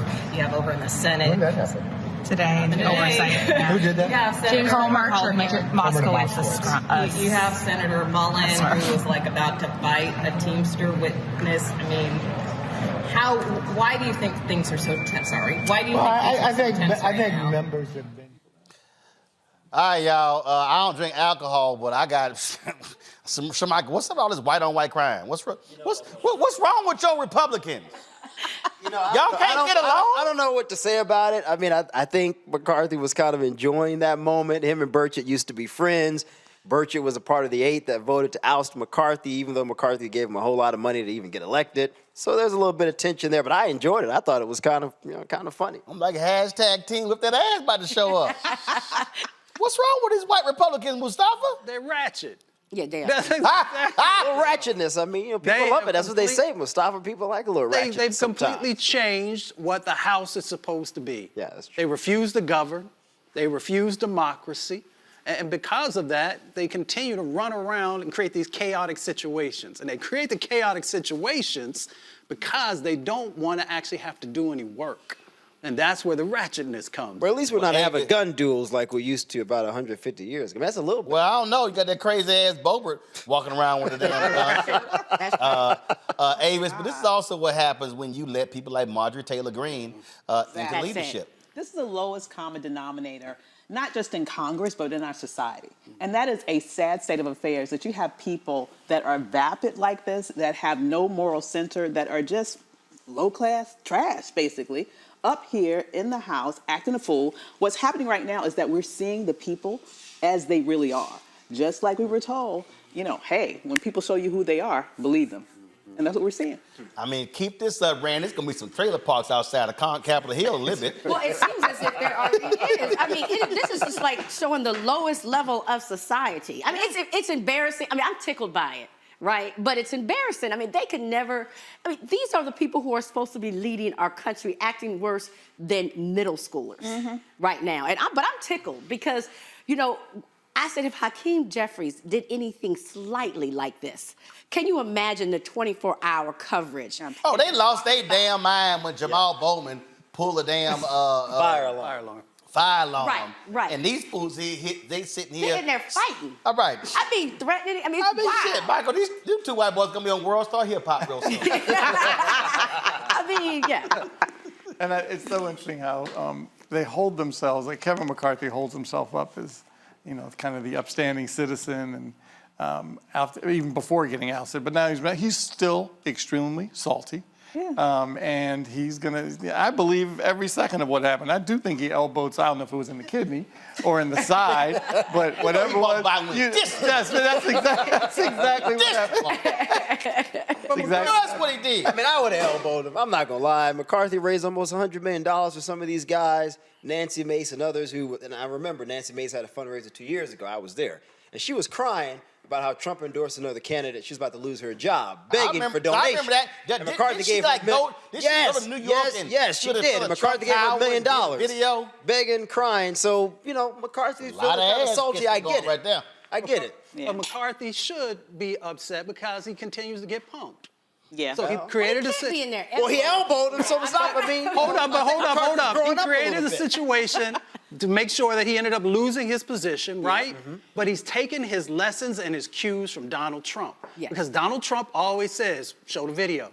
Oh, you saw a video? Wasn't me. There's no video. You have audio. He said, well, my voice. So it's the exact same thing. But he got ousted because, like everybody else, Trump leaves everybody out to dry. Yep. Yes. He cares about himself. He doesn't care about anybody else. It'll continue to happen. It'll happen to Mike Johnson. Look, Roland was talking about the elections in Virginia. Democrats did an outstanding job.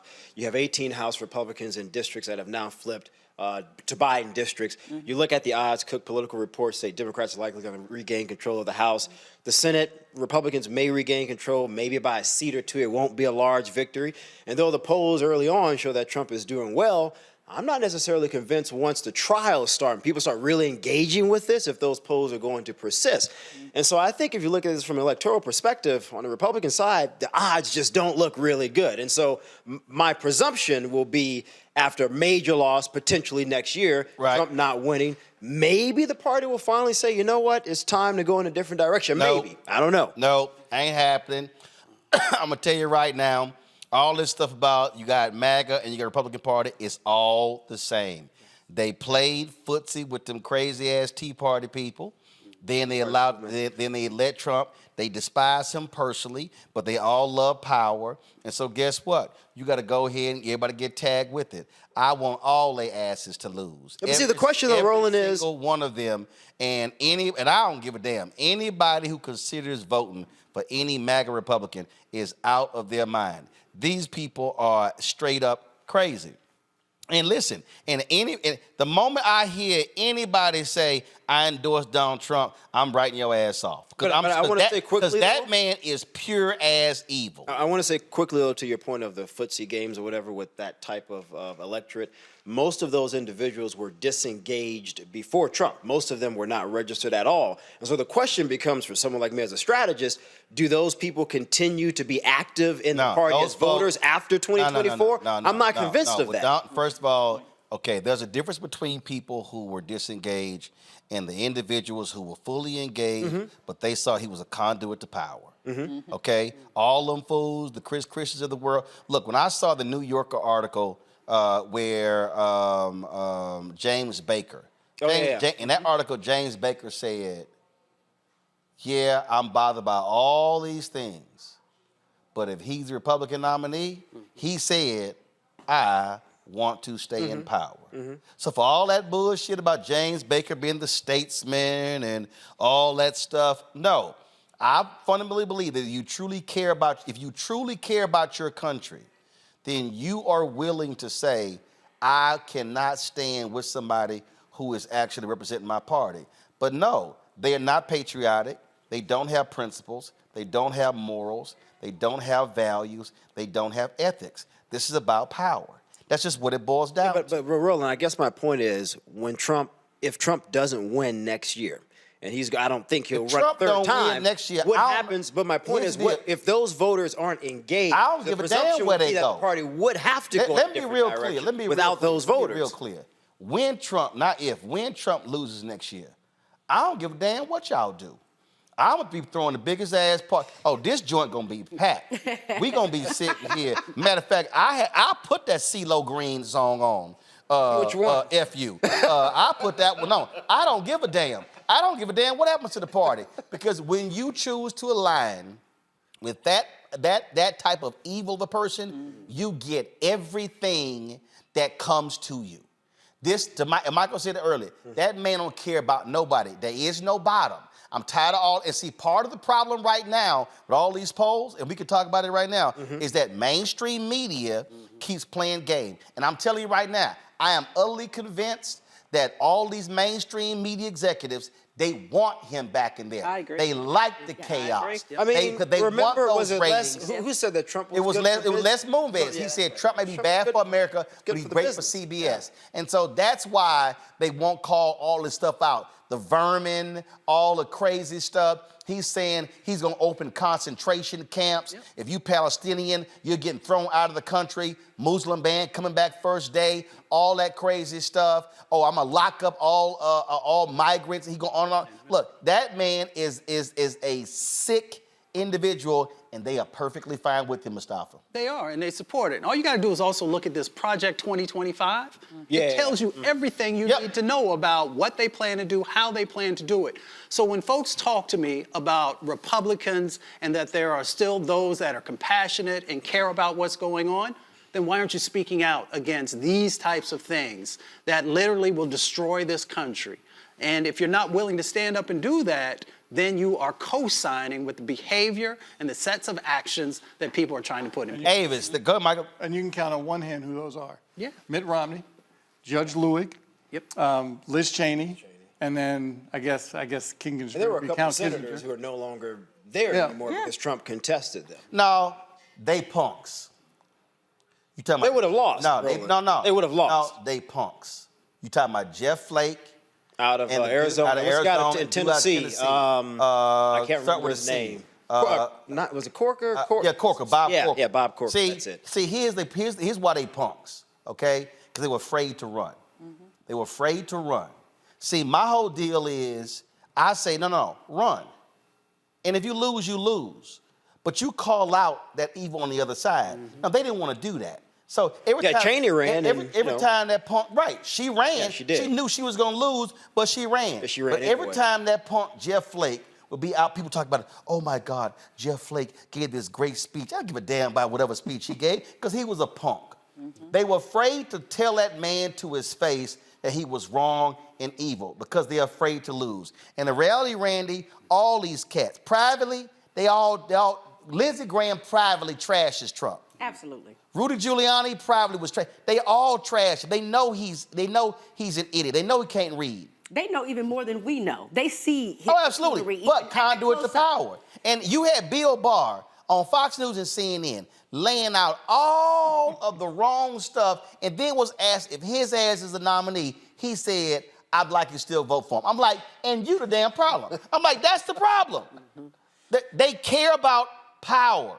And what I'm trying to warn all these black people who are sitting there saying, man, I'm turned out, I'm not going to vote, or I'm going to think about Trump. There is not a damn thing that black people care about that these folks are going to support. And that Project 2025, I'm going to dedicate a whole show to that. Because what these people are planning, they have already made it clear. If you do not adhere to the MAGA doctrine, they are planning to fire thousands upon thousands of federal workers, and they're going to go after every black person they find, because and they're already saying it. They are talking about, they're using AI to determine if that person believes in MAGA doctrine. Well, what they're doing is, this is no longer democracy. And let's just stop even pretending that these people even care about a democracy. They do not want a democracy. They want a dictatorship. They want autocracy. They want minority rule, because they know the direction of this country in terms of the demographics. And so they are no longer invested in this experiment that we call America.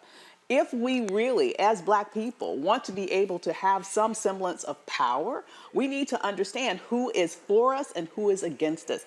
Look no further than what's happening with the Supreme Court and the destruction of rights. Do you think it's going to stop there? There are so many examples of what's at stake in this election. Please do not be fooled by the okie doke, because that's exactly what will be. And Shamika, they stop and ran. They stop in every black district. They fight Alabama, Louisiana, Georgia, Florida.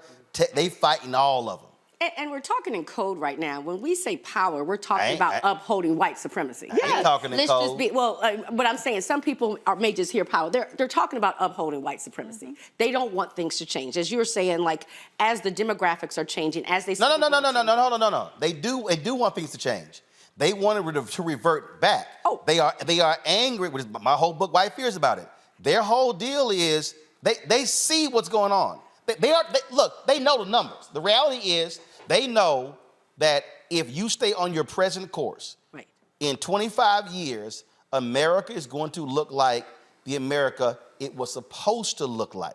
But when and their whole deal is like, no, we can't have that. But when I say they don't want it to change, who still holds the power for the most part right now? Them? Right. And so that's what they don't want to change. And the way the numbers are going, that will change if they don't cheat like they are. They don't do the redistricting and things like that. And so that's what it's all about. And so I don't know why anybody black could think that includes them. It is befuddling to me. Well, I've been saying about young white voters as well. Again, here's my whole deal. Okay, where I come from is like in sports. Fine, if you win, you win.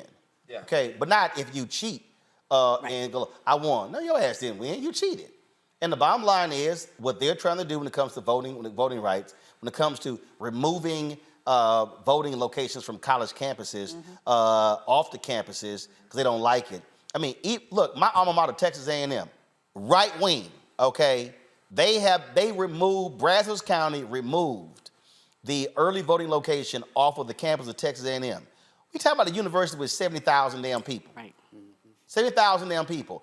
Okay, hell, Texas A&M is bigger than 2 damn cities, Bryan, College Station. But their whole deal is, yeah, it's too many of y'all voting. We don't particularly like how y'all voting. That's what they're doing. And they've said it, Shermichael. The guy in Pennsylvania, now the Speaker of the House in Georgia, they said, if we allow access to the ballot, we lose. Because they can't win on issues. Electoral politics is all about addition and not subtraction. And I mean, I've always said this, Democrats have always had an advantage numerically compared to Republicans. The only issue that Democrats have had is that they haven't been able to consistently until lately turn out all of those numbers. If they can turn out those numbers, I mean, Republicans have a very, very difficult time winning. I mean, the math is what the math is. But I will say to that, winning because where they stand on the issues, the majority of Americans don't stand with them. But I will say to that, I mean, I think you have black voters in one segment. I think when you look at the Latino community, which is now the largest minority group in the country, Republicans, for the most part, have done pretty well with them. You're talking 35, 38% of that particular group's vote. You look at where Asian Americans are starting to trend numerically. That is something that I'm watching as a strategist. I'm looking at where those trends are going. And so I think black voters are unique, but that's understandable. It's other minority groups that I think people should not get their eyes off of, because those groups don't view politics through the same lens as African Americans. Yeah, because those groups ain't had to do what black people have to deal with. Asian people and Latinos have not had to deal with America the way black people have had to deal with America, period. Now, they have benefited off of the work of black people. They have taken advantage of the work of black people. So, of course, it's not going to be the same. But the fundamental problem with black voters is the fact that those who don't vote.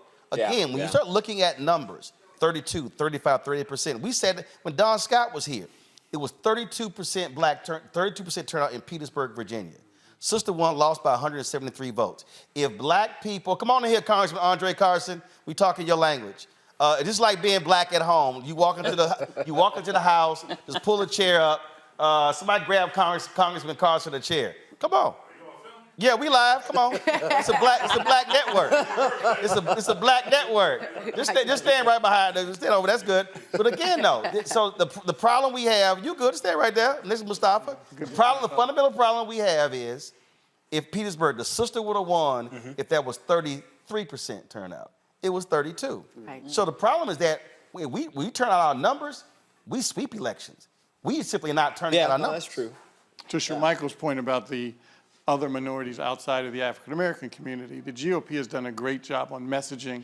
All they say is the word socialism. Yep. And that works with them. They don't have to do anything else. They don't talk about any Obamacare. They don't talk about anything else. Because if you come from Venezuela, you come from these countries, you know, here's socialism. You're like, yo. Exactly. Oh, my goodness. That's it. I ain't trying to hear that. Yep. So, absolutely. Cubans. Absolutely. I would also add to that, I also think that there is a component of religious conservatism that resonates very well with some of those other groups, and many African Americans are conservative. One issue.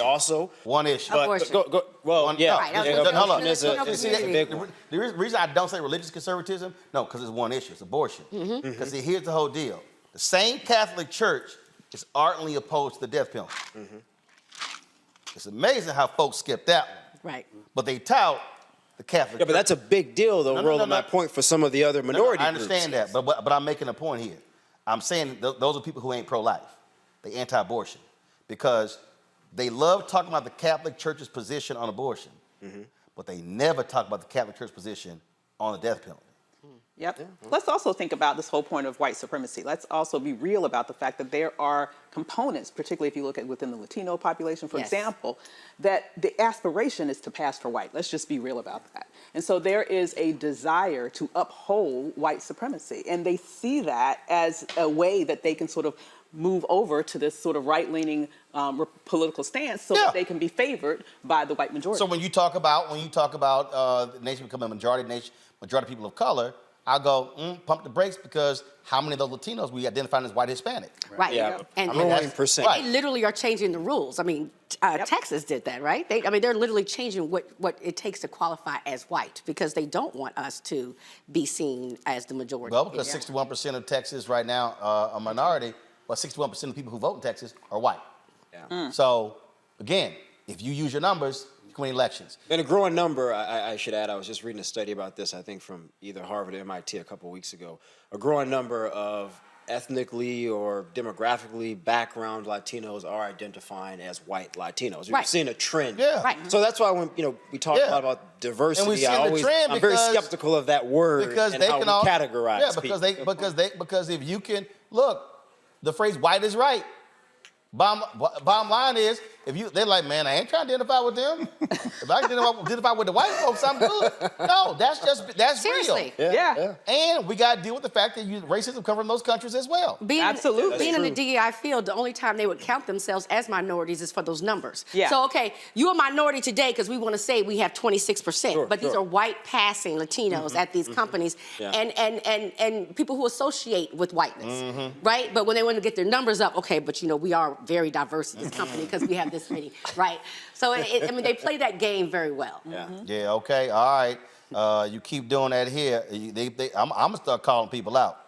That's why when I sit in meetings, they be like, well, Roland, can you say minority? No, I say black.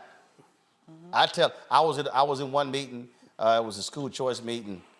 And there's one guy, he was Hispanic. He goes, I keep hearing black. I'm Latino. I said, hey man, you are more than welcome to launch school choice is the Latino choice. I said, I'm here for black people. I said, I'm here for black people first. Then the rest of y'all can do what y'all want to do. Roll here for black people. And literally it was about 30 folk in the room. It was 2 black people, 1 Latino dude, and everybody else was white. I said, I want everybody else rolling here for black people. And I told them all in the room. You mean you weren't there for people of color? Hell no. But Roland, listen, there's some shit I don't use. I don't use no hate that term. I don't use that bullshit BIPOC. Oh my God. Yeah. No. I don't even know what the hell that even means. I can't even. I don't use BIPOC. I don't use people of color. I usually say black and minorities. I don't even put us in the minority category. I put it's black, everybody else in the minority category. Do you like black and brown? Huh? Do you like black and brown? I might use black and brown depending upon what part of the country I'm in. Because I ain't saying black and brown in Florida. Now, I do know there's some black and brown coalitions, but even with that, I covered the battles between African Americans and Latinos who came to power in Houston. But and look at Los Angeles. Police department, fire department, what's happening in Los Angeles. Yep, you and covered all of that. And so people have to understand, again, I go back to power. And what I keep saying to black people is if you look at numbers, in many ways, Latinos have demographic numbers, but they are not registered. Right. Our problem is we got the numbers, and in some cases, we're registered, we simply don't turn out. So that's how I look at it as well. All right, hold on one second, y'all. We come back, our marketplace segment. Black-owned golf equipment company. That's right. It actually is real. Michael, you brought me some Titleist Pro V1s, but these brothers got their own golf balls as well. We'll talk to them next right here on Roland Martin Unfiltered. Yep, it's my 55th birthday. We're hanging out, having a good time. And so we, of course, is Lynette here with the food? Good, because I'm hungry. Okay. So we were sitting and talking about all these old fronting folks because of minority. Every time I think about that, all I think about is sitting here jamming MC Breed. Ain't no future in your fronting. Every single time. That's how I think about it. All right, y'all. We'll be right back. Roland Martin Unfiltered, the Black Star Network. Hey, today is the one day of the year we all pretend you are the favorite child. Enjoy. Love you, big brother. Happy birthday.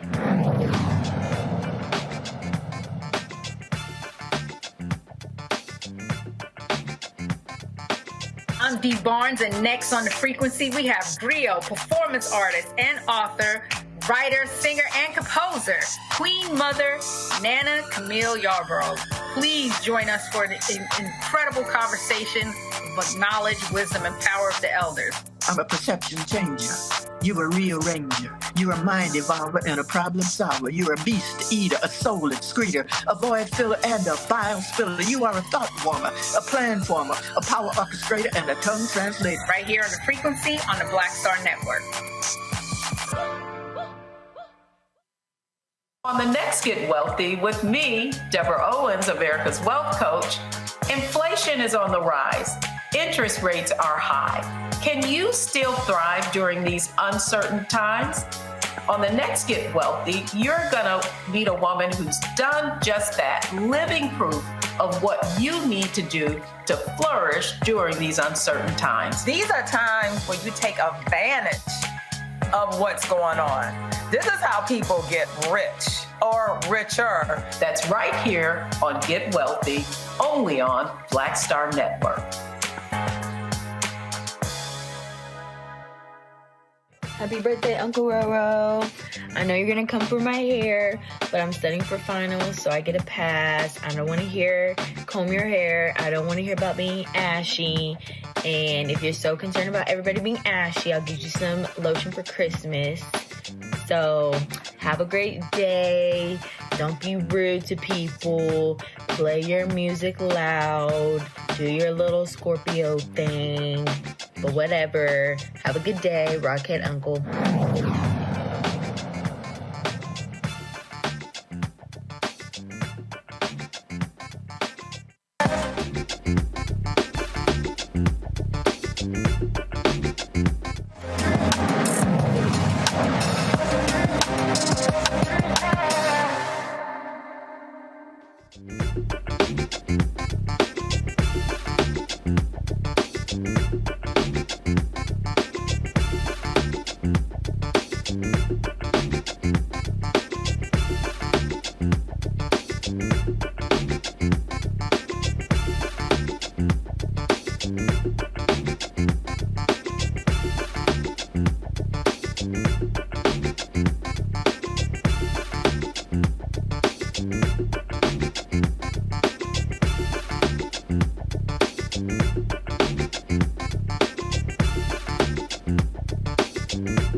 Atlanta-based company is the first ever black-owned company, folks, to come out with their own line of premium golf balls, actually conforming to the rules of golf, established by the United States Golf Association. The Renegade MBU is a three-piece TPU golf ball, offers a premium performance at a lower price than many of its competitors. The ball is designed for all golfers. Joining from Atlanta is Kenneth Duncan, CEO of the Renegade Golf Company. Kenneth, glad to have you here on Roland Martin Unfiltered. So I got the golf balls right here, Kenneth. So why did y'all decide to do these? We're talking about an extremely competitive field. Golfers are real particular about their golf balls. Yeah, 100%. Well, first off, happy birthday. I know we jumped right into the question, but I had to start off, happy birthday, Brother Martin. It's great to be on the show. Oh, I'm sorry, he's an alpha? Oh, Michael, Michael, every time we got some major happening, Michael, 95% of the time it's an alpha. Michael, literally, I didn't even know he was a brother. I'm sorry. I'm sorry. You okay? Michael, you want to touch an alpha golf ball? Michael, you want to touch an alpha golf ball? You and I will take free golf balls anytime, but I'm a proud Omega man. However, and it's unfair when you mess with me. My other grandfather was an alpha. So it's very difficult. So somebody in your family has some sense. Well, my other grandfather was a Q. So one of your family members has some sense. It's so unfair when you hit me with that. See, Kenneth, it dropped Michael, he a Q, Scott Bolden, he a Kappa. That boy from Detroit, Michael, he a Sigma. I ain't never had an iota on the show. So, they got performance issues. But go ahead, Kenneth, go ahead and talk about. Because there are no performance issues with y'all golf ball. Go ahead.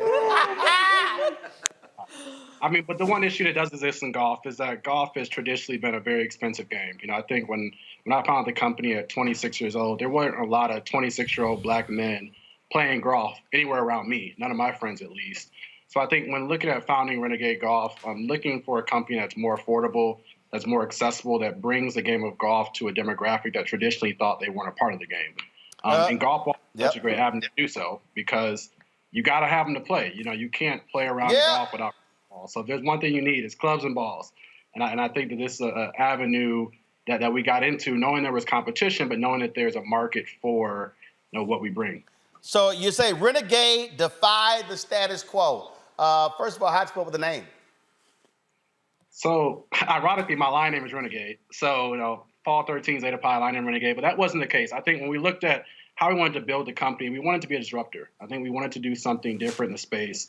We're so used to people telling us that Titleist exists, TaylorMade exists. These companies, they are there, but they're not doing what we seek to do in the game, bringing in a new base of players that may not be there currently today. So I think when I think of the name Renegade, the symbol actually itself, this arm, my sister designed it. Actually, it's the anarchy symbol. So we're bringing chaos into the sport. We're doing it respectfully, but bringing a type of golfer that may not have existed previously and bringing a product at a price point that people can't ignore. Questions from the panel. Let's see. I'll start with the Alpha, Mustafa. Brother, congratulations on everything that you're doing. For most golfers, it is about accuracy and it is also about distance. Can you talk a little bit about the technology that went into what you've designed? Yeah. So that's the first question everybody gives us. How does this ball compare to the Pro V1? It's almost like, I can't even say that the golf ball's name this question. The golf ball is a 3-piece TPU. It's 85 core compression. So it's a type of ball designed for a high-level player, also one that can be enjoyed by your regular everyday golfer with a swing speed. Some of our commentary was like, the ball might be too good for me right now. I'm not that kind of player. So we have two golf balls. We have our Mbu. Mbu is an Igbo word meaning first of a kind, first of its line. I'm going back to Nigerian roots. And we have our Mbu Black. The Mbu Black is slightly softer.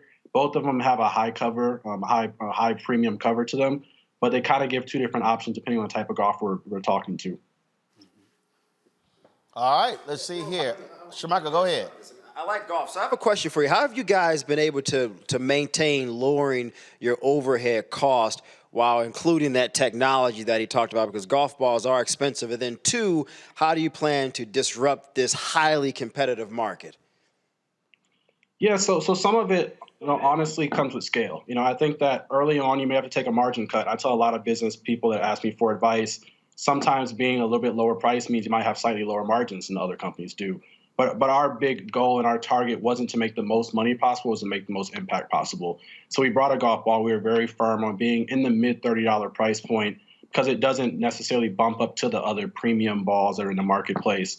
So we've felt staunch on that. Maybe the margins aren't maybe where they'll be in the future, but we have a very core and loyal base of fans who love this ball at this price point.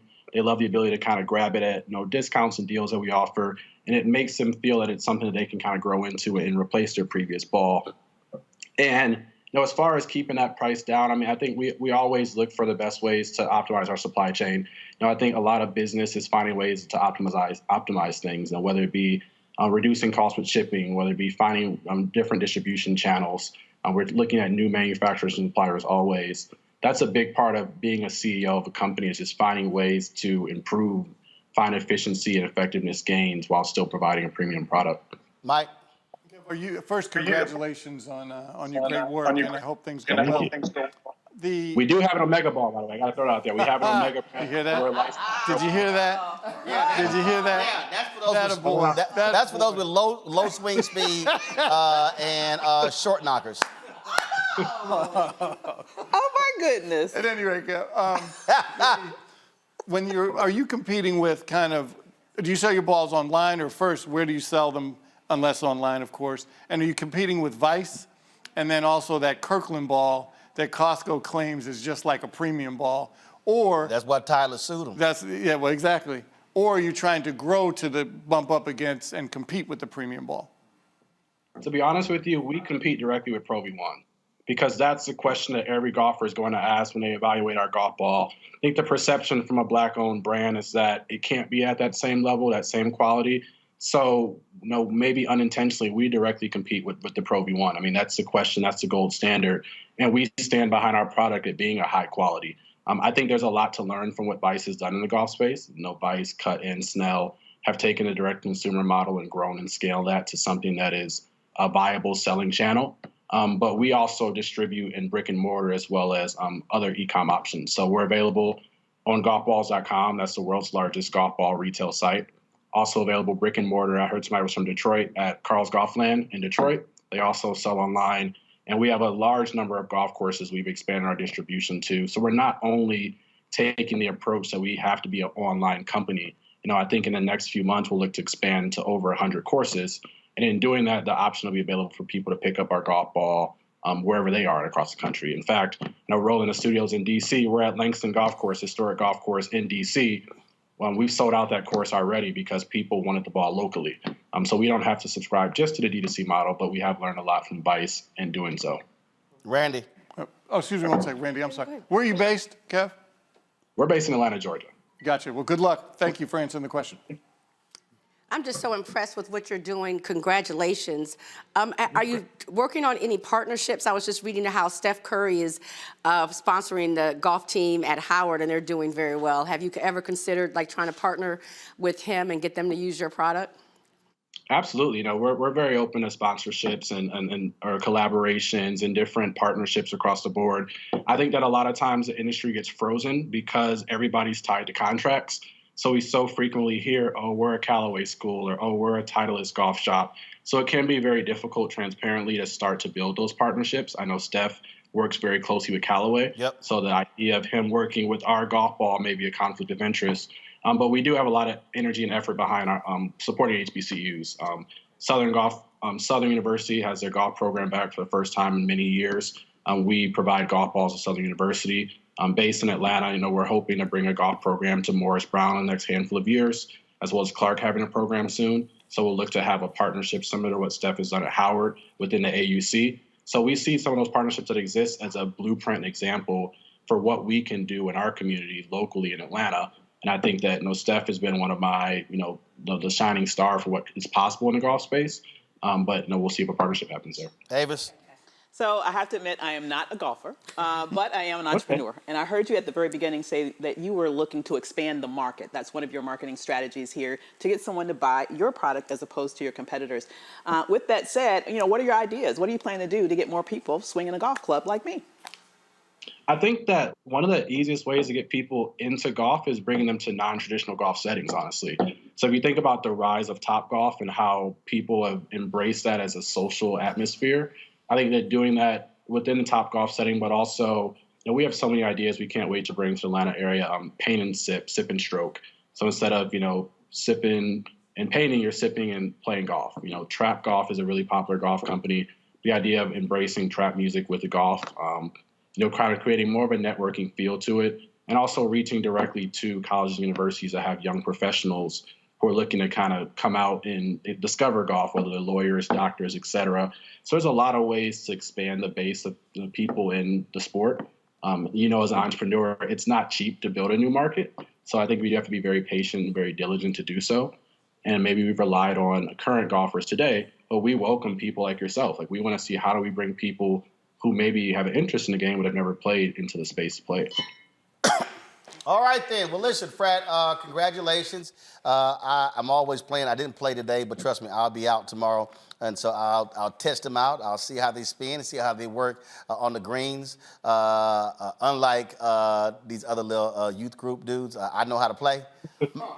I heard you were in our backyard a couple months ago playing at up in Swanee, Georgia. I saw you. Oh yeah. So I think when I played that, I think I shot an 81. So it was an off day. You hear that? You giving me stroke? You hear that, Michael?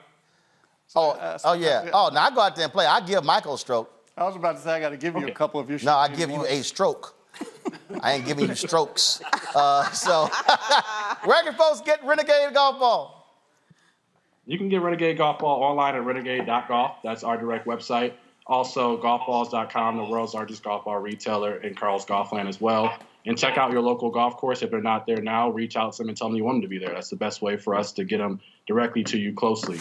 So check us out on our social media here as well. All right, fam. So everybody who's out there, listen, use the promo code Roland, ROLAND.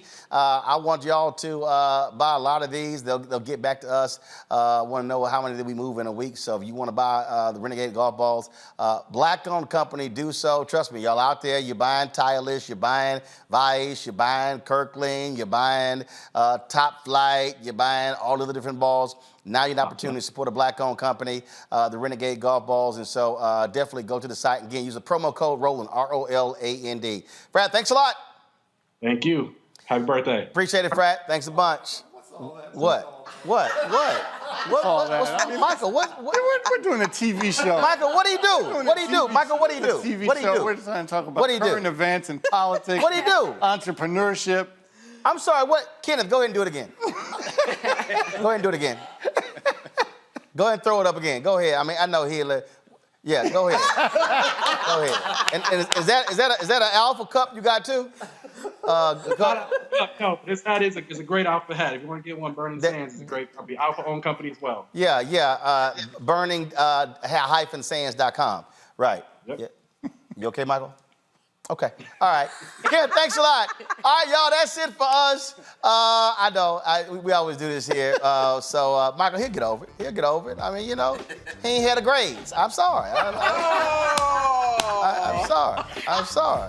Matter of fact, since Michael's sitting here, do me, hey, Erica, come here. Bring me that, come here, Erica. Erica, bring me that right now, right there. Bring me that thing right up there.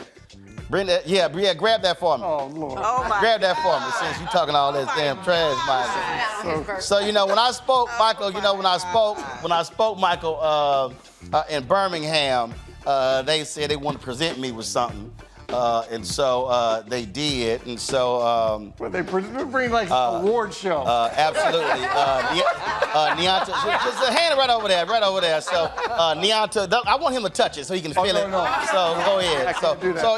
So Mike, I just want you to go ahead and see. First of all, see the quality of this, Michael. See, hold it for your grandfather. Hold it for your grandfather. For my grandfather. Hey, hold on, right here. Right, that camera right here. Get a good shot right there. Matter of fact, I need you to see his face. So, just so he understand that. Congressman Bobby Scott, fellow Alpha, come in here. Congress, we got a little maker over here. You know, he upset. How are you, my friend? He upset. That's right. Go ahead, Mike. No, just stand behind Michael. Stand right behind Michael. We gonna stand right here. So, look at that camera right there. So, Michael, on three, say, who's your daddy? Who's your daddy? That's how we do it. All right, y'all, that's it. Let me thank everybody for being on today's show. It's been fantastic. We're about to turn the music up. The food is here. That's called the flyaway sign. The food is here. So looking forward to it. I appreciate it, Fred. Thanks a lot. Congresswoman Crockett came by. I don't know where Congressman Carson go. He's still here? Yeah, he was here. Like, where'd he go? So, all right, so we're going to see him in a second. So, y'all, don't forget, support us in what we do. Join our Bring the Funk fan club. See your check and money order. P.O. Box 57196, Washington, D.C., 20037-0196. Cash App, $RM Unfiltered. PayPal, R Martin Unfiltered. Venmo is RM Unfiltered. Zelle, Roland at RolandSMartin.com. Roland at RolandMartinUnfiltered.com. All right, folks, that's it. I'll see y'all tomorrow right here in Roland Martin Unfiltered on the Black Star Network. Michael, you know Alpha's rule. I'll see y'all tomorrow. Holla!